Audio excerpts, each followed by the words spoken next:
We build on topics, whether conscious or cosmic. It's never nonsense, mega levels are microscopic. It's a Killah Priest project, AD control the rocket. Before we land the plane, many things we engage and explain. The unexplained, without mask. Welcome to the Killah Priest podcast. Killah Priest podcast. So, we are here in the building. We are definitely here in the building.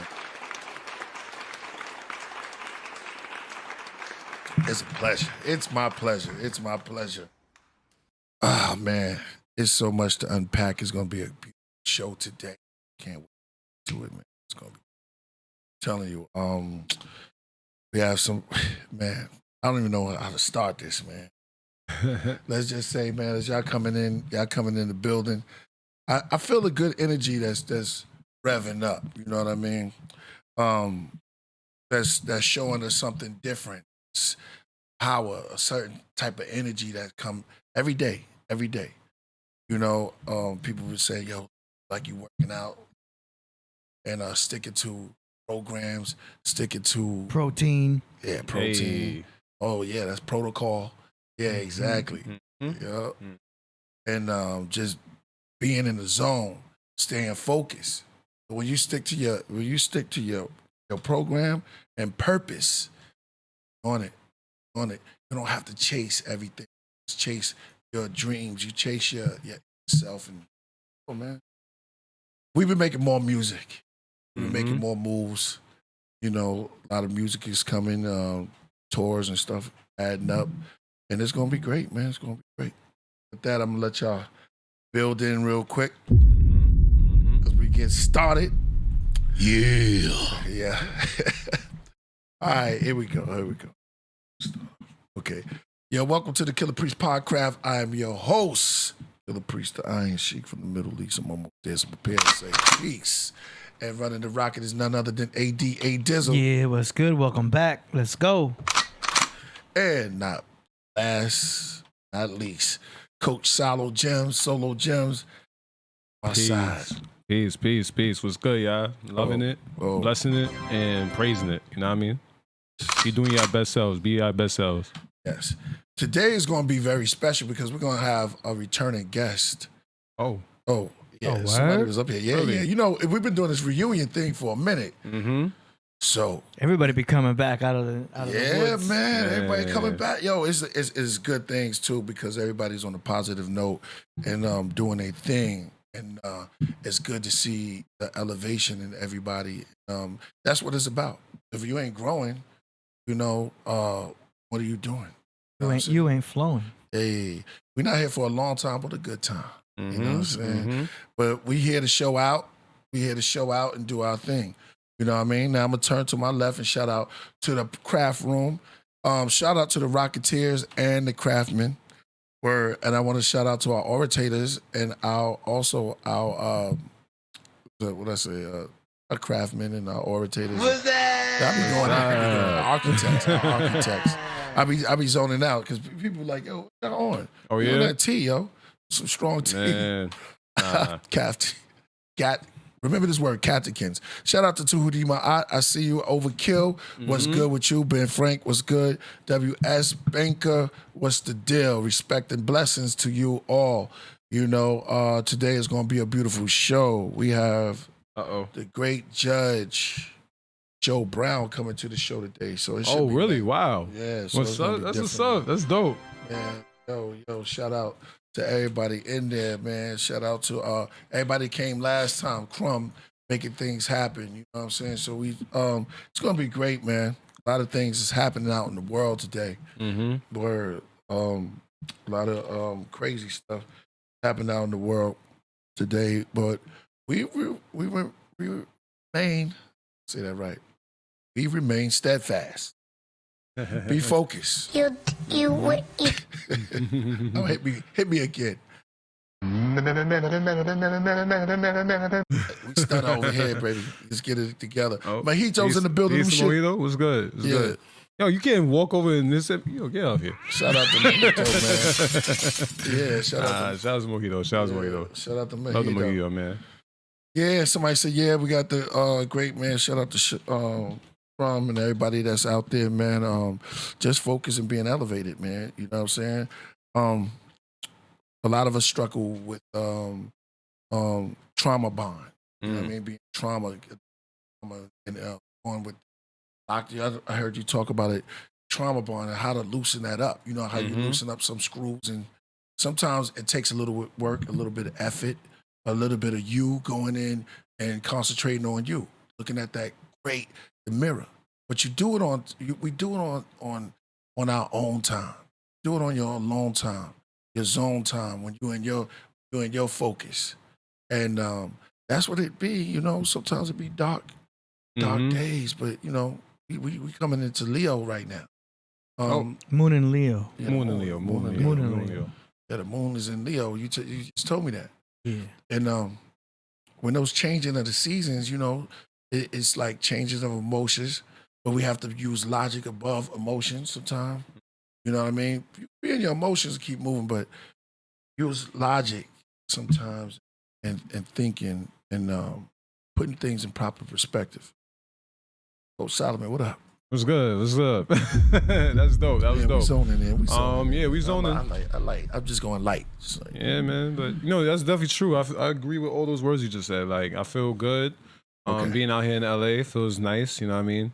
You know, I'm from New York. I got a love for New York, but like today was so nice that like I accepted nature today. Like I felt fully embraced nature, and it felt good. You know, like it was one of those things that really was spiritual and enlightening for me. I feel like a nice resurgence within myself and just chasing my passion, chasing my purpose. You know what I mean? Like that's where I'm at in my mode.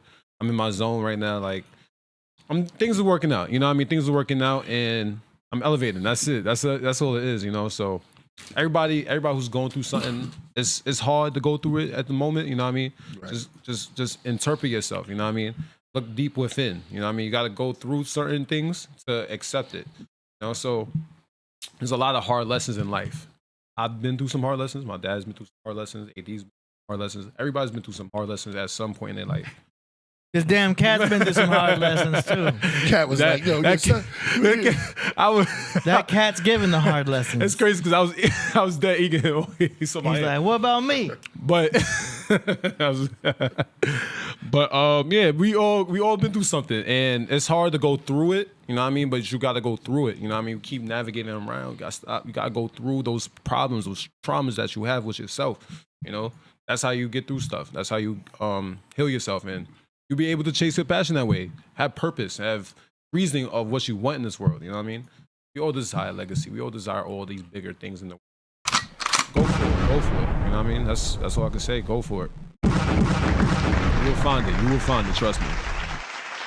Get in your zone. Things come up. You got obstacles. What you about to say? I said AutoZone, but my head just went there. Oh, you know that, man. Yeah, man. Make sure y'all get your tea together too, man. Just get some good tea. Don't be just lifting it out and going to Arizona iced tea. Shout out to them, but get you some good tea, man. And anything that you get, put whatever you want. If you want something good, put something. You gotta put your best to it. Also, your best part of yourself to it. Yeah. I get caught up because I'm so in a zone right now, and people be thinking that we on. Huh? Yeah, take it, Salo. Oh, Take yeah, it for yeah. a minute. Oh, okay. All right. Yeah. I kind of zoned out just now. But yeah, you gotta go for your lessons, you know what I mean? I felt really spiritual today. Like, it was a nice day. When I breathe in the air, and it smells like trees and flowers. I know, we like, going crazy. Yo, you ever see a dad and son combo just wilding out? Nah, but it's just one of those. This is one of those moments. It's a zone. I swear, this is Jess. This is just tea. Yes, but when you drink a lot of tea. Oh yeah, I'm not gonna front. You up there with me. So you definitely a teacher. Yeah, that's right. I earned my rankings, you know. Before I remember back in the day, right? Yeah. Lifting was in my life, and sugar. Lifting was holding it down back in the day. You know what I mean? It was holding it down. I was okay with it. I was actually accepting lifting for what it was. You know what I mean? But until my dad gave me the ancient secret ingredient teas, the real teas from the real leaves from the ancient trees of I don't know what we call it. Yunnan province. All right. Let's go up there and get that. You know, the Bamudan, the Taiwan gin. Oh, you know what I mean? Like hold up. Once I had those, it got me more. Say that it was a kid. Yes. Bamudan. I told you, yeah, teach her. The Taiwan gin, what's the other one? Gong Mei. Yeah, that's Come another on. one. Yeah. Listen, once I learned all that stuff, I was like, yeah, I'm all in my realm, in my zone. That's my gong mei. Yeah, I like that. I like if you wanna. Yeah. Oh man, go ahead, keep going. I'm feeling good though. I feel good. Like I felt very powerful today. Maybe it's the last day of Gemini, right? It is the last day. We in the last days. Sadly, it's our powerful season. But with every season that comes away, you gotta reflect on it and be like, this was a time of change and time of purpose, and it got me in the zone. I feel powerful. You know what I mean? It might be the last day, but it's Gemini season gonna still come again. So I feel good. I feel great. Cancers is tomorrow. Shout out to the Cancers. Man, the craft one will go crazy when y'all see who's the guest, who's the returning guest. Man. Somebody on the way. Yep, and then we got Joe. We got Judge Joe Brown. Man, that's the legends. Those are cats that have been kicking it for a very long time. But we're definitely in that zone, man. Yeah, it's that time of season. What would you? If you want to be real technical, right? We didn't even realize it. Today's the first day of summer, right? Isn't it the first day of summer? It will be. What was it, the 21st? Yeah. The 21st. Yeah. It's the first day of summer. So that's probably why I feel the sun rays come to me. You know what I mean? Yeah. I feel the sun. I feel powerful. Like, I don't know what it is. It's a certain level of inspiration I feel with myself. That's probably why y'all know this. I've been turning up for the past couple videos. You know what I mean? It was like a slow little gradual. I had to learn a lot when I came on here. You know what I mean? I had to learn a lot. And I'm feeling the frequencies now. Like, I feel everything is in my control. Everything's in my power because I have a true vision of what I want in this world and how I'm going to go get it. And that's summer solstice. Summer solstice? I was about to say summer flame. Hey, summer flame? Yeah. Solo flame. The sun is at the most high right now. Yeah, is it really? Mm-hmm. Yeah, see? I feel like I'm burning, you know what I mean? I feel like, well, not in that way, right? But I feel like I have a burning desire to really chase myself and really find a passion with myself, Not always was in a good space with myself sometimes, Right. And, when you find that desire for yourself and, like, you find that, like, purpose and actually visualize it, you know what I mean? It's actual visualize. You see it coming and you're coming forward towards it. You feel powerful. Like, it really feels powerful and enlightening. And it's feel like I'm in my realm. Like, it's just one of those things that happens without time and growth and everything like that. Becoming a man in general, it was a really long journey. And I feel like I'm at that point where I'm officially saying I'm solid man. You know what I mean? Like, it's one of those things, Shout out to Mr. Pompey. He gave me that name back in the day. Hey. Shout out to him, back in college. But I'm just I'm on the rise. I'm on the rise and still climbing. You know what I mean? Yeah. Nice. Yeah. That's right. That's right. You're solo film. Yeah. You're in your higher self. Yeah. That's what it is. You're in your higher self. I feel it. I feel the energy and stuff like that. I feel like I discovered a lot. I feel like I discovered a lot of things, you know what I mean? Like discovery, what? Truth, like what I value is right in front of me and I'm going to go get it. That's what it really is, what I value. And I know this is my realm of being creative and shout out to school and everything I learned and everything like that. But I feel like I'm on the journey that I was always meant to be on, and I see it forward and I see the path cleared. So that's what I think everybody should start doing is go after it, you know what I mean? And it's going to be a lot of good times, it's going to be a lot of hard times, but once you have a vision, it's going to be easy to see the positive light, see things and pay attention to the signs right in front of us. I've been saying this last show. You gotta pay attention to the signs, the positive signs, you know what I mean? In your spirit, you feel in your spirit, you feel in your heart, and I feel good with my heart. And not really listen to nothing with my brain, though. You know what I mean? So, it's dope. It's dope, though. It feels good, Shout out to the love in the world. That's all I gotta say. And love this world, love this world. Love this world. Things that are in it. Man, I know. Yep. I know. I'm on like a little. I'm a little hot right now. I know. We speeding.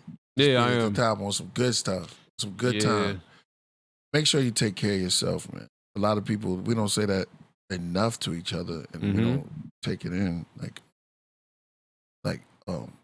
Have a good day. How are you doing? How's your health? How you feel? Those are things that's essential to us. When we do that, it's like the correct dopamine is released in our receptors, because if we use phones and we texting all the time, or you know somebody, you boom, boom, boom, boom, you're releasing all type of dopamine. It's just going out there, you know, and it's overflowing. It's too much, you know, the text. But when you take those walks and you can sit and you can talk and you say, how's your day? It releases a good amount of dopamine that just words can do. And words are very powerful. And so when you say good things to each other instead of bad and pulling each other down,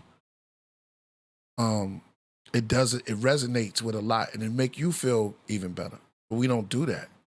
We should simply just learn how to be better humans and take care of the planet and cherish each other and being respectful to each other.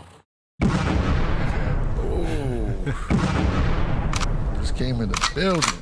Oh man, and being better with each other and being in a more deeper zone with see, my receptors just went off. I get you. Yeah, so being, you know, taking care of the planet, preparing the planet for the rest of those who's coming. You know, they waiting. Summertime, they waiting. They like, yo, that's why summertime be coming. You know, spring and summer. They be like, yo, come on, y'all get ready to get together so we can come down here, these star seeds and stuff, so we can be born and make the world even better. You know what I'm saying? Things looking good, things be, and releasing the right amount of dopamine. Yeah. What you say about that? You gotta find your zone. You gotta find your realm. You know what I mean? Oh. The right amount of dopamine. Y'all about to go crazy, I'm telling you. It's about to be crazy up in here. Podcraft never been the same. It'll never be the same. Yeah. But when you feel that frequency, like, you find your purpose, and when you find that purpose, you could finally, like, that's what I was saying before. Like, you find it. You know what I mean? And that dopamine is going to release once you have that energy. Once you're able to articulate yourself. When you're able to passionate something and chase something and understand what it is you're chasing. You know what I mean? What you want out of this world. At the end of the day, that's all we're trying to figure out, trying to create. And we're all guys in this world. You know what I mean? We're all trying to find something that we want to put back into the world and resource into the world, and, you know, uplift our communities and everything like that. I feel good. I feel great. Like, I feel that power right now. Like, I feel like I'm in my zone, in my realm. And right. It's that passion, you know what I mean? It's hard to hold it. It's hard to hold it. Shout out to Ben Frank, man. Oh, shout out to 5152, man. They gave us a nice little shout out, man, the other time. And happy birthday to Corey Holcomb. Oh, okay. Yeah, happy birthday. And Darlene and everybody that's doing their thing up there. Expanding the brand. Trying to stretch out and other things and taking care of yourself. And I like that, because look, with your energy, with your energy that's coming in there, peace. All right, no doubt. It's gonna be on with your energy that's coming in there. Yeah, I'm getting pictures. Oh, okay. I didn't even know I was getting pictures. No. Okay, no, you can take the picture. Hey, man. Yeah. So when things are come, you know, it's that realm though. You know, it's really that realm. You know? Yep. I think everybody got to find that realm. Like, they got to find what it is they want in this world. Like, I feel like that's what it is. It's really hard, you know.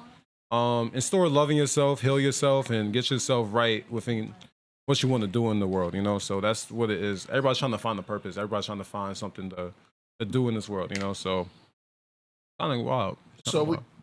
Right. Yeah, I know. So we in Leo Moon. Let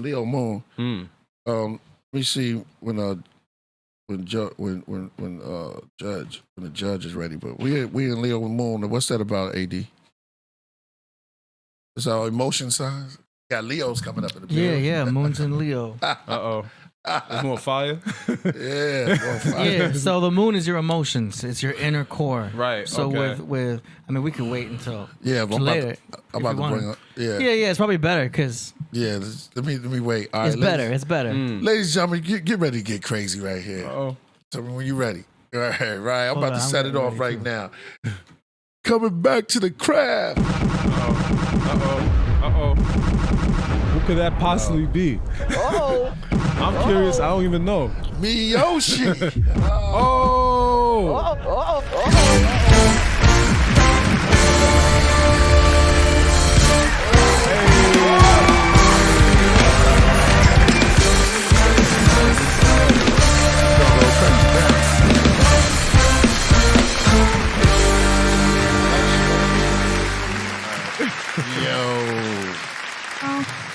Yeah, the mic is on. Peace and blessings, everyone. Oh, shit. It feels good to be home. No, peace and blessings. Oh, yo, what's good? What's Oh, the craft is turned up right now. You see, man? Throw a fire or throw a line up there. Hey, family. Word. Thank you for allowing me to take another ride on the rocket ship so I can bring love and light and truth. Yes, indeed. You see David Floyd? What a surprise. I told you I got people you. going I told crazy. you. People What's going up? crazy. Wow. Yeah. Tell us what's been going on. It's a lot that's been going on. I've been working. Hey. I'm blessed. I'm very grateful. I'm very humbled. Actually, I'm still healing. You know, as you all know. But it's been a beautiful thing. It's been very beautiful. I'm so excited to be here. It's beautiful. We back home. We back in Yeah. this spot. This is the first You time you're on the show with me. Look at that. Yeah, That's crazy. Solo. What That's up, wild. Solo? I'm like, dang. See, handing over the torch. That's what it's about. It's about legacy. Yeah. That's what it's about. It's about legacy and carrying on that legacy and building a strong foundation and a lineage. So I'm happy to see father and son doing their thing. It surely is a blessing. It shows unity. Hey. What most of our people need. They need to see a father and son, and I like to see this duo. So yes. Hey. That's big, man. That's moms right there. We got the dual. Yo. So now that you're here, right? Yes. So we in Leo Moon now. Yes. Yeah. And you guys know I'm a Leo. Hey. You know, I'm a double Leo. Uh-oh. And it's the first day of summer. Oh. Hey, y'all see where I come to, when y'all allow me on the rocket ship, you see what I bring? I bring that good energy that you need. indeed. And shout out to my shooter that's here, Lamar Shots. Did I say it right? Hey. Lamar Shots. Yeah. My Yeah. girl, You can bring Kanisha, up she in if the you want. building. Yeah, exactly. Whenever it's time. We came. Yeah, exactly. Spell my name right. Uh-oh. Please. Uh-oh. Spell my name right. We back at it. That's not right. That's not Man. right, AD. Uh-oh. I'm sorry, but my name is all I got. Oh, you know what I mean? God. Gotta spell my name right. Uh-oh. It's MYEOSHE. Oh, Yeah. Yo. that was an old. That was a Thank really you. old. I one right appreciate there. it. Yeah. Nah, see, Hey. Leo, so that's a double five signs. Yes. Yes, it's over. It's summertime, yo. And it's summertime. That's triple heat. You know Yeah, what I mean? triple heat. So I'm excited to be here. I actually have an event coming up this Saturday that I would like to share with all. Unfortunately, it's only for women. Hey. It's called Conversation of the Unspoken Truth. It's geared towards women 16 and older. It's just a sacred space that women can come and share their truth. This is a topic that's very personal to me, so I'm healed from it, and I just want to liberate others. So it's happening. Can we pull up that flyer, AD? Yeah, give me a second. It's happening June 24th in the city of Gardena. It's free. We have free complimentary breakfast, continental breakfast. We have free lunch. We have free daycare. So y'all mamas don't be saying, I can't come because I ain't got no babysitter. No, we got your kids, okay? And it's a $25 traveling stipend fee for the people that come. So I want you guys to come and receive this this blessing. It's free. And to get healing, we have workshops available. We're going to have panelists, 6 women sharing their stories. We're going to have mental health people that's there, therapists, licensed therapists that will be there to give advice and give resources and help you if you have not started on your journey, to help you to start, because that's what we want. We want to create we want to create a space that that make women better. I'm starting to know, even for me, that our women, to become better women, we have to start loving on our men. And sometimes we don't know how to respect men because we haven't even tapped into the fact that we are traumatized by them because we've been abused by them when we were young. So if we tap into that or whatever, that we can become better wives, better partners, better mothers. Right. So this is an event that can definitely start healing. And also, this is a generational trauma as well. We don't even know that this is something that is a lineage thing. Maybe it have not happened to you, but maybe it happened to your mother. Maybe it happened to your grandmother. So it's time to really cut that dead branch off and really break that so that we can start building new soil, so that we could start building a strong foundation. So yeah, it's a generational curse. So I'm just here to shed love and light and to be or not to be. And I choose to be bold. I choose to be beautiful. And I choose to be the one to break the generational curse in my family. So that's why I'm doing Conversations of the Unspoken. Hey, that's fire, actually. That's fire. Wow. Yeah. What hit me, what touched me was the mental health and the therapy. Yeah. Yeah, because a lot of us, we don't be going to the therapy. We be going to that back room. Yeah, exactly. Or we don't do nothing at all. We have the silent treatment. And that's not good either. Right. Man. We grow up and, we don't understand why we have all this dis-ease and discomfort because we've been holding on to all this trauma inside. And that's why so many of us, have cancer, have, dialysis, because we're holding on to things that if you're not letting that energy out, you're keeping it stuck in, and it's affecting your organs, it's affecting your body. So this is the way to allow yourself to get that out of there so we become better by being. So to be or not to be is what William Shakespeare said. So what do you choose to be? I think that's really beautiful. I ain't gonna lie. I have a big theory on there has to be a level of love restored in women community, you know what I mean? So I definitely do agree that that's actually good. I think everybody needs to really heal, but women, I feel need to find that love within themselves again. That's what my biggest theory is in general, you know what I mean? Once love is powerful, love is strength, you know what I mean? Absolutely. Once you have love for yourself and everything like that, you see clearer visions, you know what I mean? More positive ones and positive signs. So I definitely agree with that. That's actually a beautiful event, I agree with that. That's bomb. Thank you so much. Oh, we be a mom. Yeah, definitely. Man, yo, I think the synchronicity it's just been happening. You know what I mean? Man. It's just been it's just, I think it's the time, maybe the time and the season, and everything come around at the right time and the right season, stuff like that. Right. So, what you feel about synchronicity? Just I believe it. I'm always reading, and Buddha says 3 things that you cannot hide, and that's the sun, the moon, and time. That's one thing you cannot hide, and I believe that it's a timing for everything. Unfortunately, this is time. I believe this is a time to heal. Yeah. On all levels. And if I'm a healer, then this is my job. So what's your job? Are you going to answer the calling? Who needs to answer the calling that's not answering the calling? But get them stones out. yeah, get the right.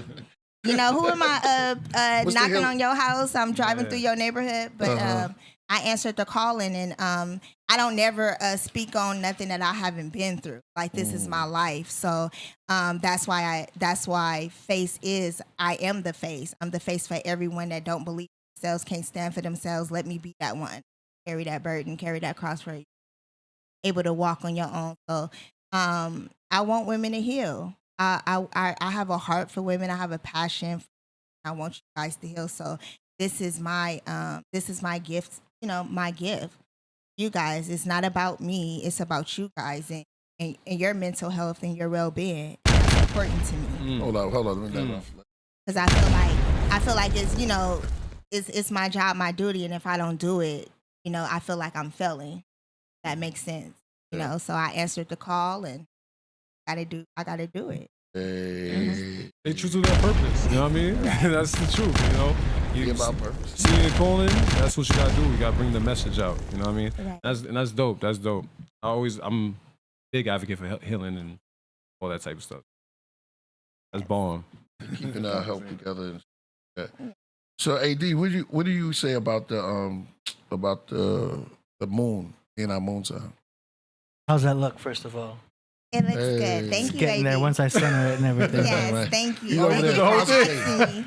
AD over there. I don't even get that treatment. I'm multitasking. Myeoshe don't put him to. That's crazy. Yeah. Thank you. No, I appreciate that. Yeah, I No, mean, you got to. It's Because that's yours. my name. Yeah, That's all I have. My Yeah, dad always tell me, like, if you ain't got no money, all you Yeah. got your word and Yeah. your name. And Yeah. if that's your credit. Yeah. And if you don't keep that good, you ain't got nothing because ain't nobody else going to deal with you. So, and it's so crazy. I didn't used to like my name Right. Wow, really? growing up because everybody used to slaughter it. So Oh, now that okay. I got Okay. older, like, Right. you know, Well, I got you older and I start loving myself and really identifying who I was years ago, I was like, wow, this is my name. I start owning my name. And when people say it wrong, I will correct them. And it's not like to be mean. It's like, that's my name. Like, you know, so. don't wear it out. Yeah, that's my Myeoshe. name. Don't wear it Myeoshe. out. You wanna hear something crazy? I got like a big theory on names. It's done on purpose. Like, your name is supposed to be a name. You know what I mean? You gotta look Right. up your name. Yeah, my name is Japanese. It means beautiful flavor or beautiful and good. Ah, Myeoshe. That's great. Yeah. That's great. Myeoshe, Hey, Myeoshe. I like Yeah. that. I feel like everybody should figure out what their name means. You know what I mean? It's Yeah, very important. everybody should, because nothing is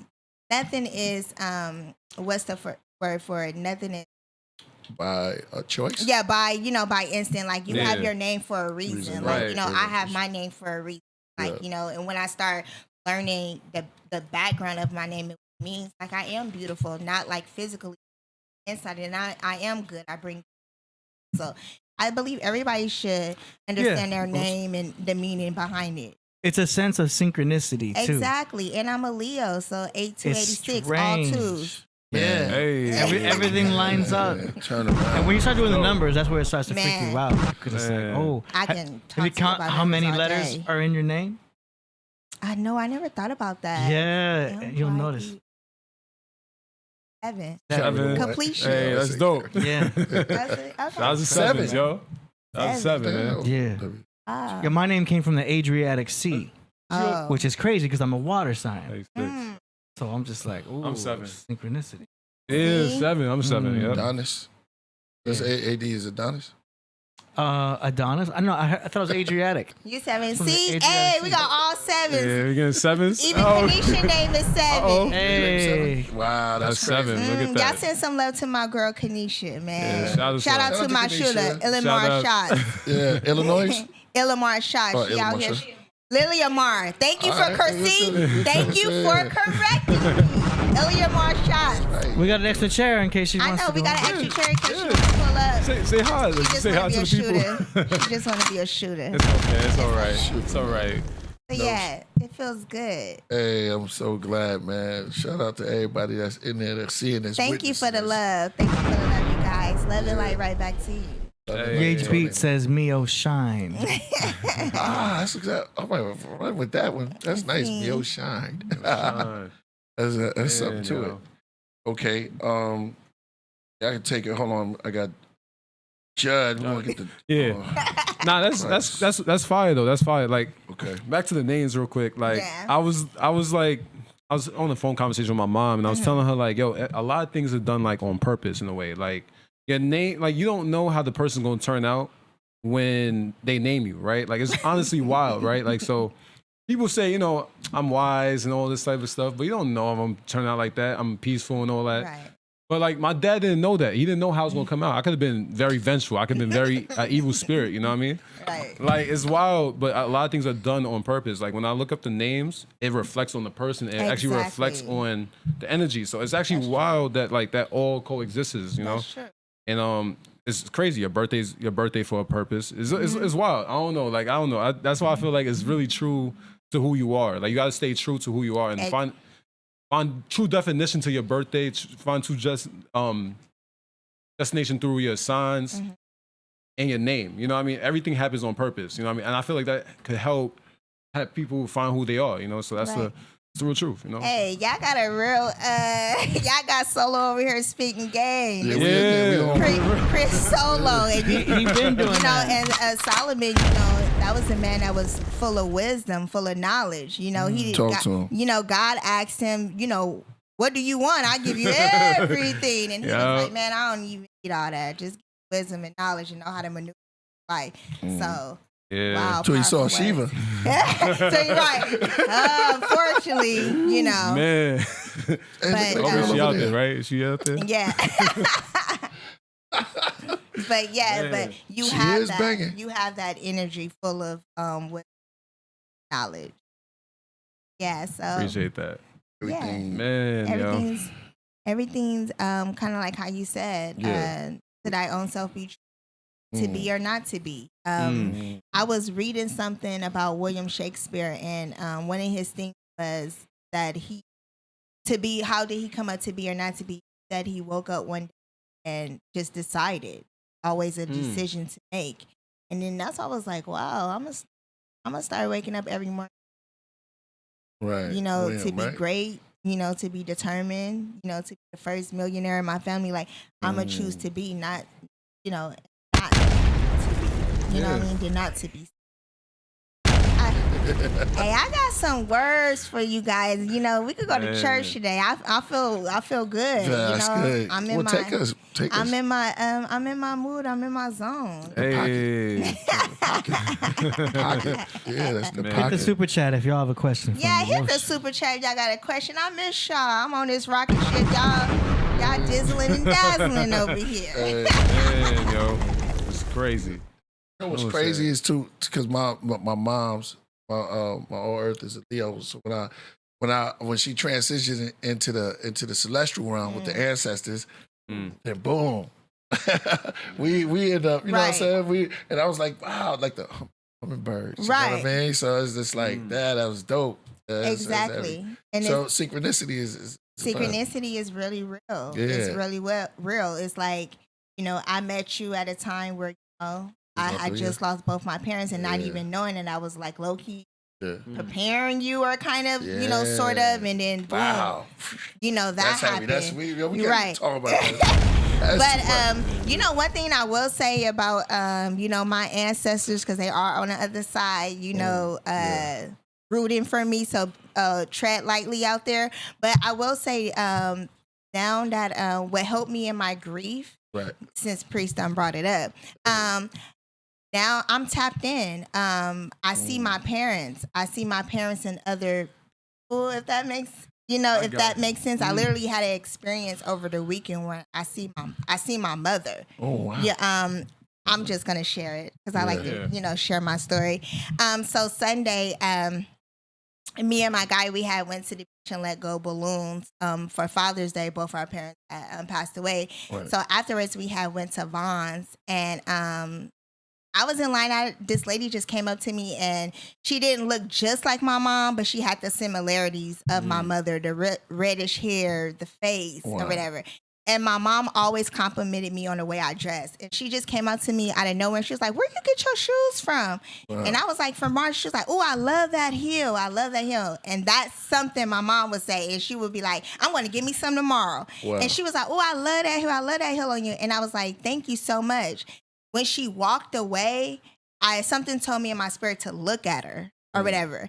And I looked at her. She had an all-white dress on with little sunflowers on it. The last celebration I had with my mother was my 35th birthday, and my theme was sunflowers. Wow. And literally, so it just I'm not, I don't miss them because I see them. Right. I'm tapped in, so just to put it, just to put it out there, like when you tapped into spiritual and when you really believe in spirit and not just the physical, because some people just believe when you did, and they don't believe it's something else. But I actually like see them, so it gives me comfort. Really, it really gives me comfort. And I was literally thinking about that the other day. Like, wow, God said, he did say, in the Beatitudes, like, blessed are the ones that mourn, for they shall be comforted. Like, I'm so comfort, like God really comforts me. Like, everybody asks me, like, what's been keeping you in your grief? And love been comforting me. Love been carrying me, literally, seriously. So I'm just grateful for that. That's powerful. Wow. That really hit me. Yeah. Like, I was like, wow. And I even had to say, like, that was my mom. Wow. Like, come to visit me. Like, wow. It was amazing to me. That was the first thing that I'm talking about it. That was the first thing. So, like, that has ever happened to me. So when I seen that, I was really grateful to be tapped in and to be aware. Yeah. Because you can be distracted by so many things, stressed out, and have toxic people around you where you're not even realizing what's really going on around you. You're not tapped in. You can't even really see the blessing. Right. You know what I mean? Right, so right. I'm grateful. Yeah. That's why I said trauma bond. Yeah. So a lot of us get trauma bond, and that toxic always to get to me time. You know what I mean? Find your healing within self. I see you. I feel your light. I feel your light. I appreciate that. I feel really your light. appreciate Yeah, that. it's warm, yo. Yeah. I appreciate that. Leo's always shining. Man, even in the darkness, even in the darkness, we shine. Even in your dark, I feel like even in your darkest hour, in your darkest moments, those are the moments where you really, really shine. You can't shine and shine. You can only shine in darkness. And I can only thrive, like, they say survive, but no, you're thriving in darkness. Literally. You know what I mean? Here we go again. If we really like tap in, if we read the word, you know what I'm saying? That's Psalms 23. He said, yea, do I walk through the valley of the shadow of death? It wasn't light. It wasn't no light walking through that shadow of the valley of death. It wasn't no light. It was all darkness. But David knew in his mind that he was shining and he was thriving in that moment. So I choose to thrive in my darkness. I choose to thrive in my grief. I choose to thrive in my weakest moments because those are the moments where you're really shining. Yeah. And it doesn't mean I don't have bad days, but I don't choose to sit there in my bad days. I choose to shine in my darkness. That's beautiful. Because I just said that like right before you got here. I was like, yo, people gotta go through their hard lessons. You know what I mean? It's hard, but you gotta accept them. Once you accept them, you feel uplifted. You feel spiritual. You feel like you can listen to your heart now and your spirit. You know what I mean? We go into our minds too much. You know what I mean? Absolutely. Focus on the wrong things. Once you listen to that spirit, you find more positivity. You find more things that you could really chase and things that you could really understand and find the real true love within yourself. That really enlightens me when you said all that. That's crazy. Yeah, absolutely. Man. What everybody on right now? Yeah. What's going on? This is the transition from Gemini to Leo. Yeah. It says it's y'all cusp. feeling it more because you are Leo. Right. Right. We the real king and queen of the, of the jungle, of the zodiac sign. So, it's only right. Yeah. I'm sorry, Gemini to Cancer. We're feeling the transition from Gemini to Cancer. Yeah. Kinda But like y'all fumbled. feeling the moon in Leo. Yeah, Yeah, because the it's moon. Venus. The moon is Oh, in yeah. Venus. And, Venus is love. And See. Venus is in Leo. Yep. And it's in love. And that's and Leos, we have a loving heart, a loving spirit, but that's why we take on so much and we're so loyal because we have all of it. That's why I'm even starting to understand, like, as a Leo and just as in who I am, like, I can't be around everybody. Because everybody will literally pull for us because we're so giving, we so loyal, we so loving. And I'm starting to understand, like, no, you have to, shelter, yourself from the not so good people, the leeches. And when you around certain people, you know how you guys are Big feeling the hearts. energy, and then they'll be able to feel it instead of like Right. blocking it. Yeah. They could be able to receive it. That's just like talking to a person. You trying to give them a good advice. They're like, no, I don't want to hear that. They block it. Yeah. The energy you're trying to give them, they don't even want to receive It's it. magnetic. Like Yeah. it's magnetic. It's electricity. You know what I mean? You gotta let it flow. Exactly. You know, so you gotta receive the message. That's really, you really touched my heart just now. That's crazy. Wow. Like, Yeah. the word. man. Yeah, hey, that's all I can give is the word. Yo, love yourself, man. That's Yeah, the main love key. yourself. Love yourself. And there's nothing wrong with suffering. People be thinking like when they suffering or we're bad or when, incidents happen or, something catches by, incident or accident, they just like, whoa. Like, no, I literally have a posted up on my desk, Romans 5:8, suffering produces endurance. And I was like, Wow. suffering produces endurance. Yeah. What? I'm gonna have to post this every day and look at it. And that's what I Man. did. And I had to really look at it. I have to really understand that. Like, suffering does produces endurance. It helps you, it strengthens you for whatever's, God's about to bless you next. Because you can't, what I have learned to understand, people cannot be a weak link. If you try, if you trying to walk in purpose, if you riding with the kingdom, you cannot be a weak link, and that's with anything. Especially if you're doing something for the greater good, you still can't be a weak link. You still got to be 10 feet, 10 toes. It don't matter. So yes, suffering produces endurance. Romans 5:8, and I totally agree on that. I feel like I've been enduring and I've been on my race and I haven't stopped, and I'm grateful for it. That's beautiful, man. Damn. That's crazy. Trying to steal my light? No, I'm joking. Strong. I'm just trying to help the people. That's beautiful, That's wild. She in the zone. Nah, I She love locked that, in the 'cause- zone. Because we're all healers, you know what I mean? Yeah. We all go about it in not all similar, right? We all got ways of doing it. So nah, I'm joking. Still my light. Yo, man, but that's fire though. That's really fire, man. See how that Wow. synchronized fire and light? Yeah. Nah. You in the zone. Don't. No, holler at the bush. you know what? Don't holler at the bush. I'm not doubling down nothing for nobody. That's right. There's no reason to. That's right. It's no reason to. That's even just for myself. I had to think to myself, like, I have nothing to lose. Like, everything that I thought that I lost, meeting my parents, which I didn't lose them, but everything I thought I lost, like, I have nothing to lose. So everything is like purpose. And if you ain't about purpose, I can't be around you. And if you ain't about love, light, and truth, then I can't be around you. Like, that's just what we rolling with. So, and that's just what it is. But yeah, I love suffering. I feel like every time, something happens, I'm like, all right, he must got some, he got something for me. It's coming. So yeah, continue to suffer. Exactly. So you can produce your endurance and keep running your race. Exactly. You're still on this earth and you're still learning how to navigate life. Life is something that we don't even understand and comprehend yet. You know what I mean? We're still trying to learn and navigate. So no matter what, it's going to be hard things that's going to happen. There's going to be hard journeys that's going to happen. It's going to be, Absolutely. you got to appreciate that. You know what I mean? And it's going to be a lot of negatives. It's going to be a lot of negative moments. It's going to be a lot of negative experiences. You know what I mean? Things that we don't even like that really think about, Right. But something positive could come from those experiences. You know what I mean? It's really true healing. It's really true yourself. You know what I mean? You might learn something valuable. You might learn a valuable lesson, a valuable experience. It's something that's going to happen, And you got to focus on that positivity. And so that's really beautiful. And the way you have to interpret that is something that's going to be strong. It's going to strengthen you. It's going to give you some strength. Right. And it's I know, and what you experienced is very traumatic, And for someone who went through it, you know what I mean? Because that's the main thing. Because we like to circle around things. Once you go through it, you find true peace, Right. and that's what it is. So, man, and I see the light. So that's thank dope, you. man. What do you- And Thank you. on Friday, so on Friday, it's gonna be on Friday though. No, it's the event is Saturday. Saturday, okay.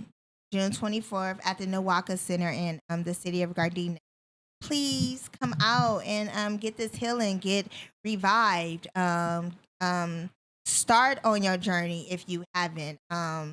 Allow yourself to feel those triggers, because one thing as people, we don't want to feel what's going on with us. You know, you have to feel it, but then allow it to pass. So come in and get this free. I don't know how many times I'm gonna have to say it. Free, this They free know that wisdom, word. free knowledge. I didn't know that word. Yeah. Free. It's for the ladies out there, fellas, It's too. for the ladies, 16 and older. If you're in the city of LA, in the city of Gardena, please tap in, register on Eventbrite. It's free. We have free daycare, free breakfast, free lunch, $25 traveling stipend. Y'all know gas high out there. Stop playing. Especially the ones that use 91. Stop playing. But just come out and receive your blessing. Hey. Receive your blessing for sure. The breakfast is continental. Yeah. And it's free. You seen that Key and Peele? Yeah. Continental breakfast. Huh? Very nice. Yeah. So He said, I'll have what I'm having. yeah, continent. Yeah, that's one of my favorite episodes. That's one of my favorite skits, yo. Yeah. Continental breakfast, Key and Peele. I feel this rush. Like everybody got like a rush going on right now. Like it's like a energy. it's good, huh? Yeah, it's good vibes. It's good vibes. Good energy. Positive. What do you do if somebody tactics you use if somebody attack your strength? Man, you weave them off. you don't even focus on that. You like, forgive them. Yeah. Like, Wow. But they not They what they sound do. like an angel. Yeah. Forgive them. Man. That's a Pisces response. Yo, look.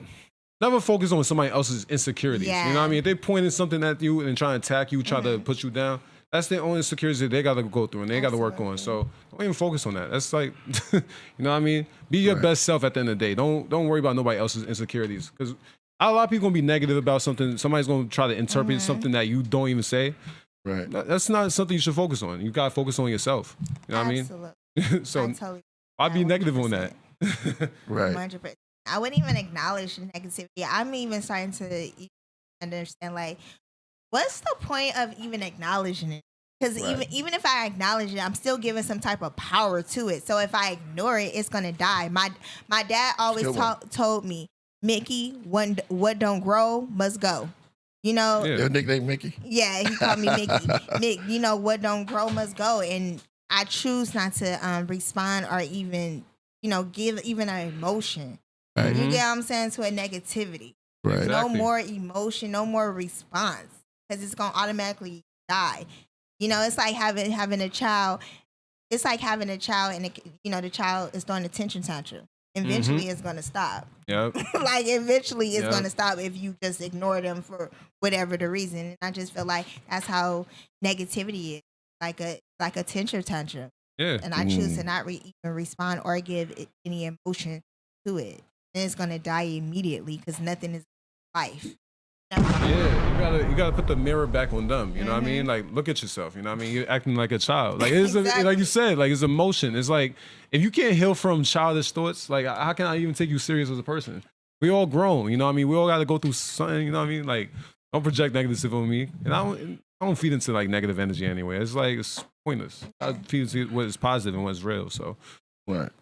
So ignore it. Yeah, ignore it. You gotta just weave it and stick to your purpose. Or reflect the mirror at them. Like they're gonna see if you ignore them. You know what I mean? They're gonna look at themselves internally. Right. You know what I mean? Because they know they're wicked. They know they're bringing wickedness into the world.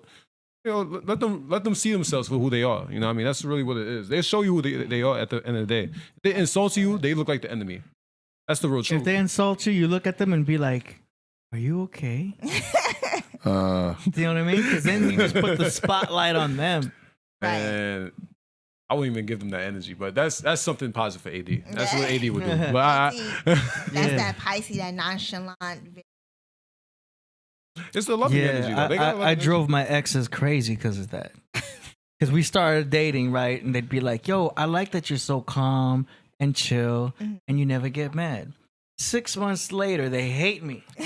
And they say, "I hate that you're so calm and you're so chill and you never get mad." You know what I mean? It's just like, what happened? They love you for it at first and then they hate you for it later. It's so crazy. Look, I had this saying, if they don't recognize who you are, you know what I mean? You know what I mean? Solo had Feed them that back into the problem. world. No, I'm just saying, like, yo, if they don't recognize who you are and understand who you are as a person, Exactly. yo, why? Like, I'm not even dealing with that. You know? Yeah, That's they got cool. mad. Afterwards, I'd be like, you know what? You're right, and I forgive you. No, and They're that's like, true. oh, shut up. And, that's true. And to be honest, people that do you wrong eventually come back. They eventually come back when they know they did you wrong and they apologize. They say, you know? my bad, WYD. Yeah, because for me, I know I'm a good person. I'm a good friend. If people that do you wrong, they eventually come back. Even if they don't say, you know, I'm sorry or I apologize, they eventually come back because they see the light. They see the love. You know, so, but you know, when they come back, you gotta let them know, like, you know, may the peace of the Lord be with you, you know, but can't sit at my table, go sit over there. You know, I still love you, just gotta love you from, and it's nothing, and for me, I have to understand that, like, it's nothing wrong with forgiving people, but that doesn't mean I have to continue your friend or continue to hang with you. Like, I forgive you because I no longer want that, you know, that anger or whatever going on in my mind. But that doesn't mean, like, I want you to be close-knit to me. Right. It just means they're off the close friends on your Instagram. You ain't going to see no green stories. Yeah. Not even that. I don't even want you following me. I'm not going to follow you. Oh, like, well. Yeah, that's. I mean, I don't know if that's the Leo in me, because like once I cut you off, I'm cut you off. Oh yeah. You gotta put them in the fan zone. That's a Leo thing, yeah. Because once I'm done with you, I'm done with Just you. turn them from a friend to a fan. Yeah. Interesting. You know what I'm saying? Like, you a fan. Shout out to K9 the biggest. Man. What up, K9? Yeah, K9. What up, K9? That's family right there. Shout out to K9. What up, K9? I was gonna say, life is like a revolving door, right? You let people in there, you know what I mean? But if they want to stay, if they show you why they want to stay, listen, it's like a corporation. I think of it like that. It's a corporation. It's like, yo, listen, if you want to get hired for the job, you can stay. You know what I mean? Right. But if I see if you're not doing your job, I'm gonna fire you. You know what I mean? You can leave. I mean, like, it's okay. It's all right. Right. So. But you can never come back. Yeah, if you're not helping my corporation, why are you still here? You know what I mean? Yeah, and it's crazy, like, people that talk down on you be the ones that be wanting to come back. It's like, wasn't you the one? Like, why? Yeah. Like, prodigal son? Yeah, like, wasn't you the one that was saying all these things and wasn't really saying, you know, good things about me, and be like, no, you know, I was young when I said that. Like, no, you're not young. How you really like felt. That was 2 weeks ago. Like, that's how you really feel deep down inside. That's why that's why people have to listen to what people say to them. Because people be low key hating or maybe saying, dropping bombs, and you don't know it because you caught up in your own stuff, but they speaking ill will on your life. That's why it says death and life is in the power of the tongue. Like, no, I don't want to be around nobody that don't believe in me. Like, if you don't believe in my mission and what I'm doing in life, then I don't want you around me. Because this is what I'm on. I'm on a mission, and my mission needs to be accomplished and completed. And I only need people that's going to pour into me, you know, and not pull from me. And I don't want to be around people that talk down on me or, you know, talk or gossip. Yeah. You know, that's just not what it is. So, Mojito. I thought we was friends. He hits at everybody. At this point, that's just how he says hello now. The hate is real. He loves. He just shows a weird way of doing it. You know, it's different. You know, if nobody answers, I just laugh. Get him out of here. Right. But yeah, don't answer that phone. You gotta let him do it. Listen, they always land on their feet. He does. He did land on his feet. Yeah, he did. You know what I mean? As long as he don't hit nobody, it's all good. You don't even use his clothes like that, so he actually knows that we're playing with him. But yeah, watch out for your friends and people that don't believe and talk down on you, and don't let them come back. Yeah, that's how. Listen to people. That's how people be really feeling. Like, oh no, I was just playing. No, you wasn't playing, and I don't play like that. If you was playing like that, I don't play like that. Like, you know, don't play with me like that. Don't speak no ill will on my life or my purpose. You know, because if I wasn't saved, it'd be something else. But I'm saved, so I'm gonna show you with the love of the Lord. But don't speak ill will on me or my purpose. I don't like that. Yeah, love who loves you. You know what I mean? Exactly. That's the ultimate saying. Go around people that celebrate you, that's happy. You know, when you're around, and when you're not around, they're like, "Oh, I miss you." Those are the people you need to be around. Yeah, exactly. Yeah, focus on who's trying. Like I always say, pay Like attention right to now. what's- Right now? Oh, Yeah. Shout out to my man, Crump. Joe, I think Judge is not answering the phone. I wonder why. You know what I'm saying? He's always getting his interview. You know how that goes, It's a busy man, yo. He's an older man. He's busy. You know what I mean? I'm pretty sure. Don't When the time comes, he's gonna come in. don't do that. Don't. You don't want to get on the side of the All right. wrong side of the judge. You know? Yeah, exactly. I don't even Okay. gonna lie.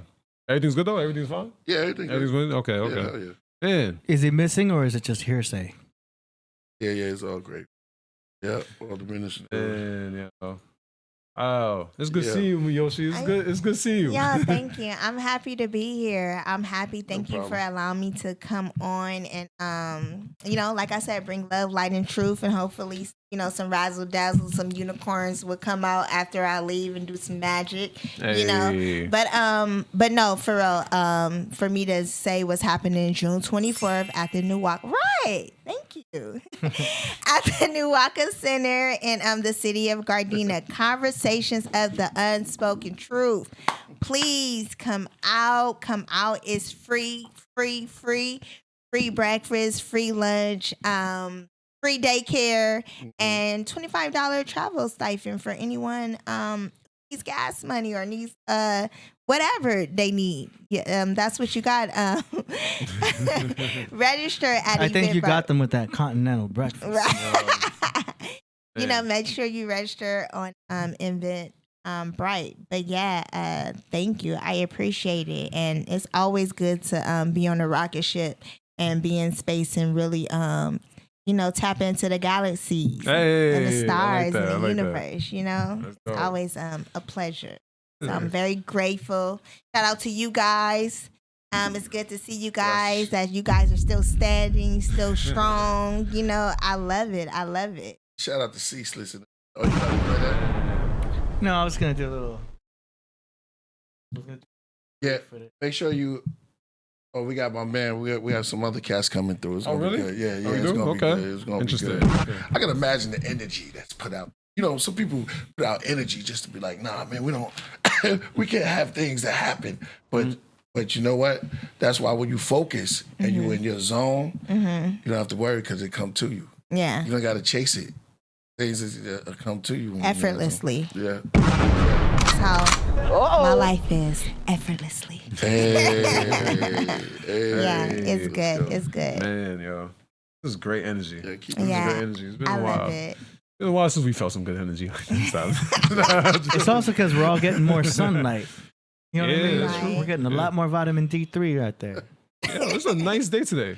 It's beautiful. been beautiful days. Yeah, Yeah. that makes a difference. And beautiful days ahead as well. So, First day of summer, yo. My first time spending my time out here in the summertime, right? Yeah. Pretty nice. Oh, word. Mojito, leave my friend alone, okay? Oh, be yeah, mad that- dog. That Don't cat. be mad dog It's get crazy, hurt. yeah. I feel Are some you type of nervous? way. Oh man. Okay, so we're gonna have the minister information coming. It's gonna be fun. It's gonna be real good. Ooh, okay. You're going in right Yeah. now. Y'all, all three y'all going in. That's that spirit. So I'm just Yeah. getting It's things. that spirit, you know? Mhm. Joining now. Okay. Yeah, let's go. Right, I ladies love and it. gentlemen, Mm. about to be on the pod. Man. I was gonna say something about nature, but Go ahead, say something about nature. Nature. Do you No, take? so- Go ahead. So, I just want to say this real quick. I've been paying attention a lot about like animals and stuff like that, and mating season and love and all that type of stuff. It's kind of weird. I think a lot of people don't pay attention to nature, you know what I mean? Like watch how animals mate, you know what I mean? It's kind of weird to say it, but like watch it. Like I was watching this video of lions mating and it was so effortless, you know what I mean? Today in society, we make it so complicated because we're so worried about the wrong things, like the negative. Like we thinking of like a lot of negative thoughts and a lot of negative signs. Like we're looking at too much wrong things. Listen to the spirit and make it easy on yourself. Like I don't know. I wish I had the video that I was watching it earlier. Oh, you have video? Oh no, there's a video because I was just watching the lions mate. Right?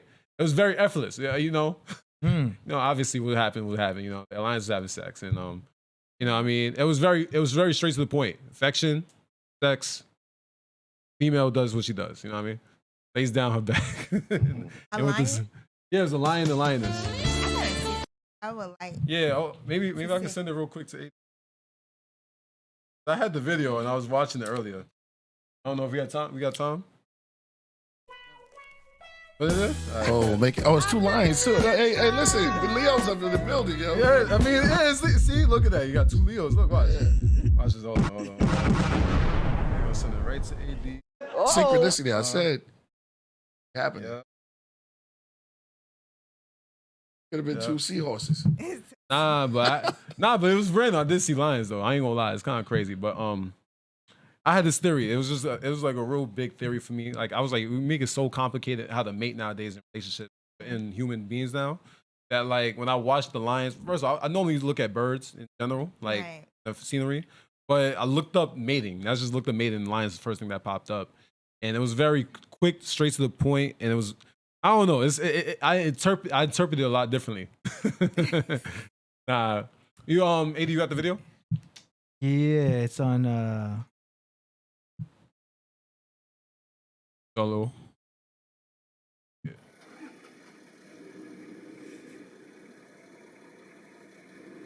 All right, so watch. Look, it's just straight affection right here. This is straight affection. You know, he's letting him know that like, baby, yo, what's good? Baby, I want you.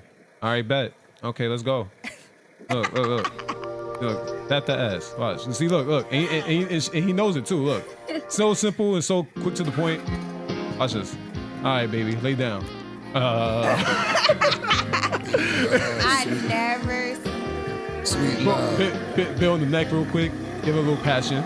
There we go. Oh my goodness. Yeah, he felt that. Yeah, he was like, She like. Yeah, she felt good. This is watch. This is gonna be the funny part right here. You know, she gets up. Watch this.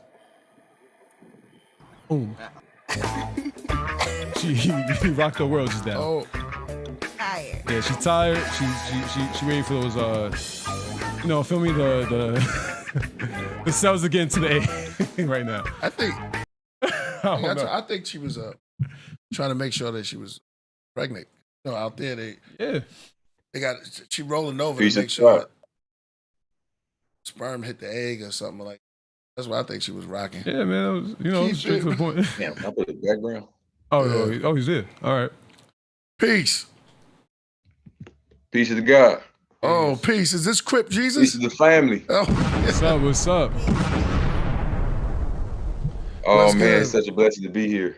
Peace, my brother. What's good with you? Oh, man, I'm just so happy to be representing Crumb TV. Yeah, Shout out to Crumb for letting me. Yeah, he submitted music. You sent me your music, right? I remember. Yeah, Crumb, he slid up in there. He said, I got something for y'all. And he said, Crip, Jesus, what the hell going on? That's fire, yo. He ran a play for me. Yeah. Hey. That was fire. Your music was dope. Yo. It was hard. I ain't gonna lie. It was conscious. I ain't gonna lie. It was dope. Thank you, man. Got a Leo fire up in the chat. Leos are the best. Why are we doing this to cancer? Kind of like. Oh well, no, I'm just kidding. That's what Leos do. Leos just. I'm not gonna Peace say to that. AD. Peace. How you doing? Oh man, it's great, man. Peace. Nice, man. Welcome. Well, you got good music. Peace to the beautiful goddess right here. What's your name? Oh, Myeoshe, peace to you, peace and blessings to you, King. Peace, Myeoshe. Hey. I'm loving the backdrop and all that, man. I'm just Killah Priest. You don't know how I feel, man. You know, I was locked down, bro, listening to Ghetto Jesus. Hey. And you low-key made Crip Jesus. This was me. Oh, man. I didn't know I was gonna call it that then. Wow. Hey, it don't nobody know that. That's before I was even God body or anything. You feel what I'm saying? I didn't even have knowledge of self then. I'm just listening to that shit like, oh, this shit. I gotta meet this nigga. Because I was fucking with you since Sons of Mans and all that. But I'm like, no, Ghetto Jesus. No, Ghetto Jesus. I ain't gonna lie. That was one of them songs. It was so good. It was like, he ain't gonna never make nothing. It's too good. Yeah, I think they did that show based on that too. When they had the Hood Jesus, when it was Corey Hoke. Yeah. I think they did that. Yeah, I got something coming with that too. They sleep on that. Yeah, that's timeless, bro. Thank you. And I wasn't even thinking about that when I came up here neither. I'm so glad to tell you that directly. Like, bro, that song right there, that got me through many of the nights. Like, just like, oh yeah, I'm finna be him. I ain't even worried about nothing that's going on in here. They gave me that Allah spirit. Like, Nick can't even touch me up in this motherfucker. I'm ghetto Jesus, nigga. Peace, Lord. Man. That's peace. That's peace, man. That's peace. Definitely peace. What's good? What's good with you? Oh, man. You know, just divine and blessed. Okay. You feel me? You know. Yep. Hold up. I just came from Lemert Park. Oh, You know yeah. How was that? All right. Shout out to that. Oh, they was like, oh, we seen you on Crumb. I was a little local celebrity, you know what I'm saying? Okay. I heard you on Killah, you know what I mean? I'm like, oh, you know. Yeah. You played me twice, so you know they loving me now. They like, oh, we see. Then I hit the stage. I had my little sign and all that. Oh yeah, it was lit. Hey. I was crazy on Juneteenth. Yeah. I saw everybody was out there. They had three main stages. They had like 10 blocks blocked off. Right. Nah, see, it's wild. Everybody was going around lying, saying they was shooting up there. Wasn't no shooting. Right. It's so great that I got to be on your channel and say that, so I know everybody get to hear it was no shooting at Lemert Park. Well, that's good. I'm happy to hear that because our show was like, why my people always got to mess up something that was so great? Right. You know, I felt some type of way, but I'm glad for you. I'm gonna tell you the truth though. I am Crip Jesus, so I'm gonna give you the whole rundown. So this is what happened. On 43rd and Crenshaw, it got a little rough. Yeah, of course. You know what I'm but it was not no shooting. It did not, nobody got hurt like that. You know what I'm saying? It was just some, some broke niggas trying to get some money. Oh, okay. Yeah. Well, if you talking about the McDonald's part, okay, I seen that. What, but McDonald's? Really? Yeah, it's a long story. I see some long line. I knew it was reckless but out I'm there. happy to hear that it wasn't no shooting, like how people were. No, it was no shooting. Okay, good. Before we get into the bill, I just want to, because I know she came through real quick and she got to get ready to be out and stuff like that. So I just want to shout you out and thank you for coming. And thank you got a spot on the craft, man. So thank you to the craft. Thank you once again for allowing me to come on the rocket ship and take a ride in the galaxies and look at the stars and also bring love, light, and truth here. So peace and blessings to you guys. Continue to stay in your light, stay strong, and continue to be or not to be. Choose to be every time. Peace to Coach Solomon. You got somebody great here. I'm loving the legacy. I'm loving continue to carry the torch. So I just wanted to say I thank you, and I'm very humble and thank you. Love all you guys. Hey, it's good seeing you. It's good seeing you. All right. Yeah, no doubt. Meet you. Word. All right, see ya. Yeah.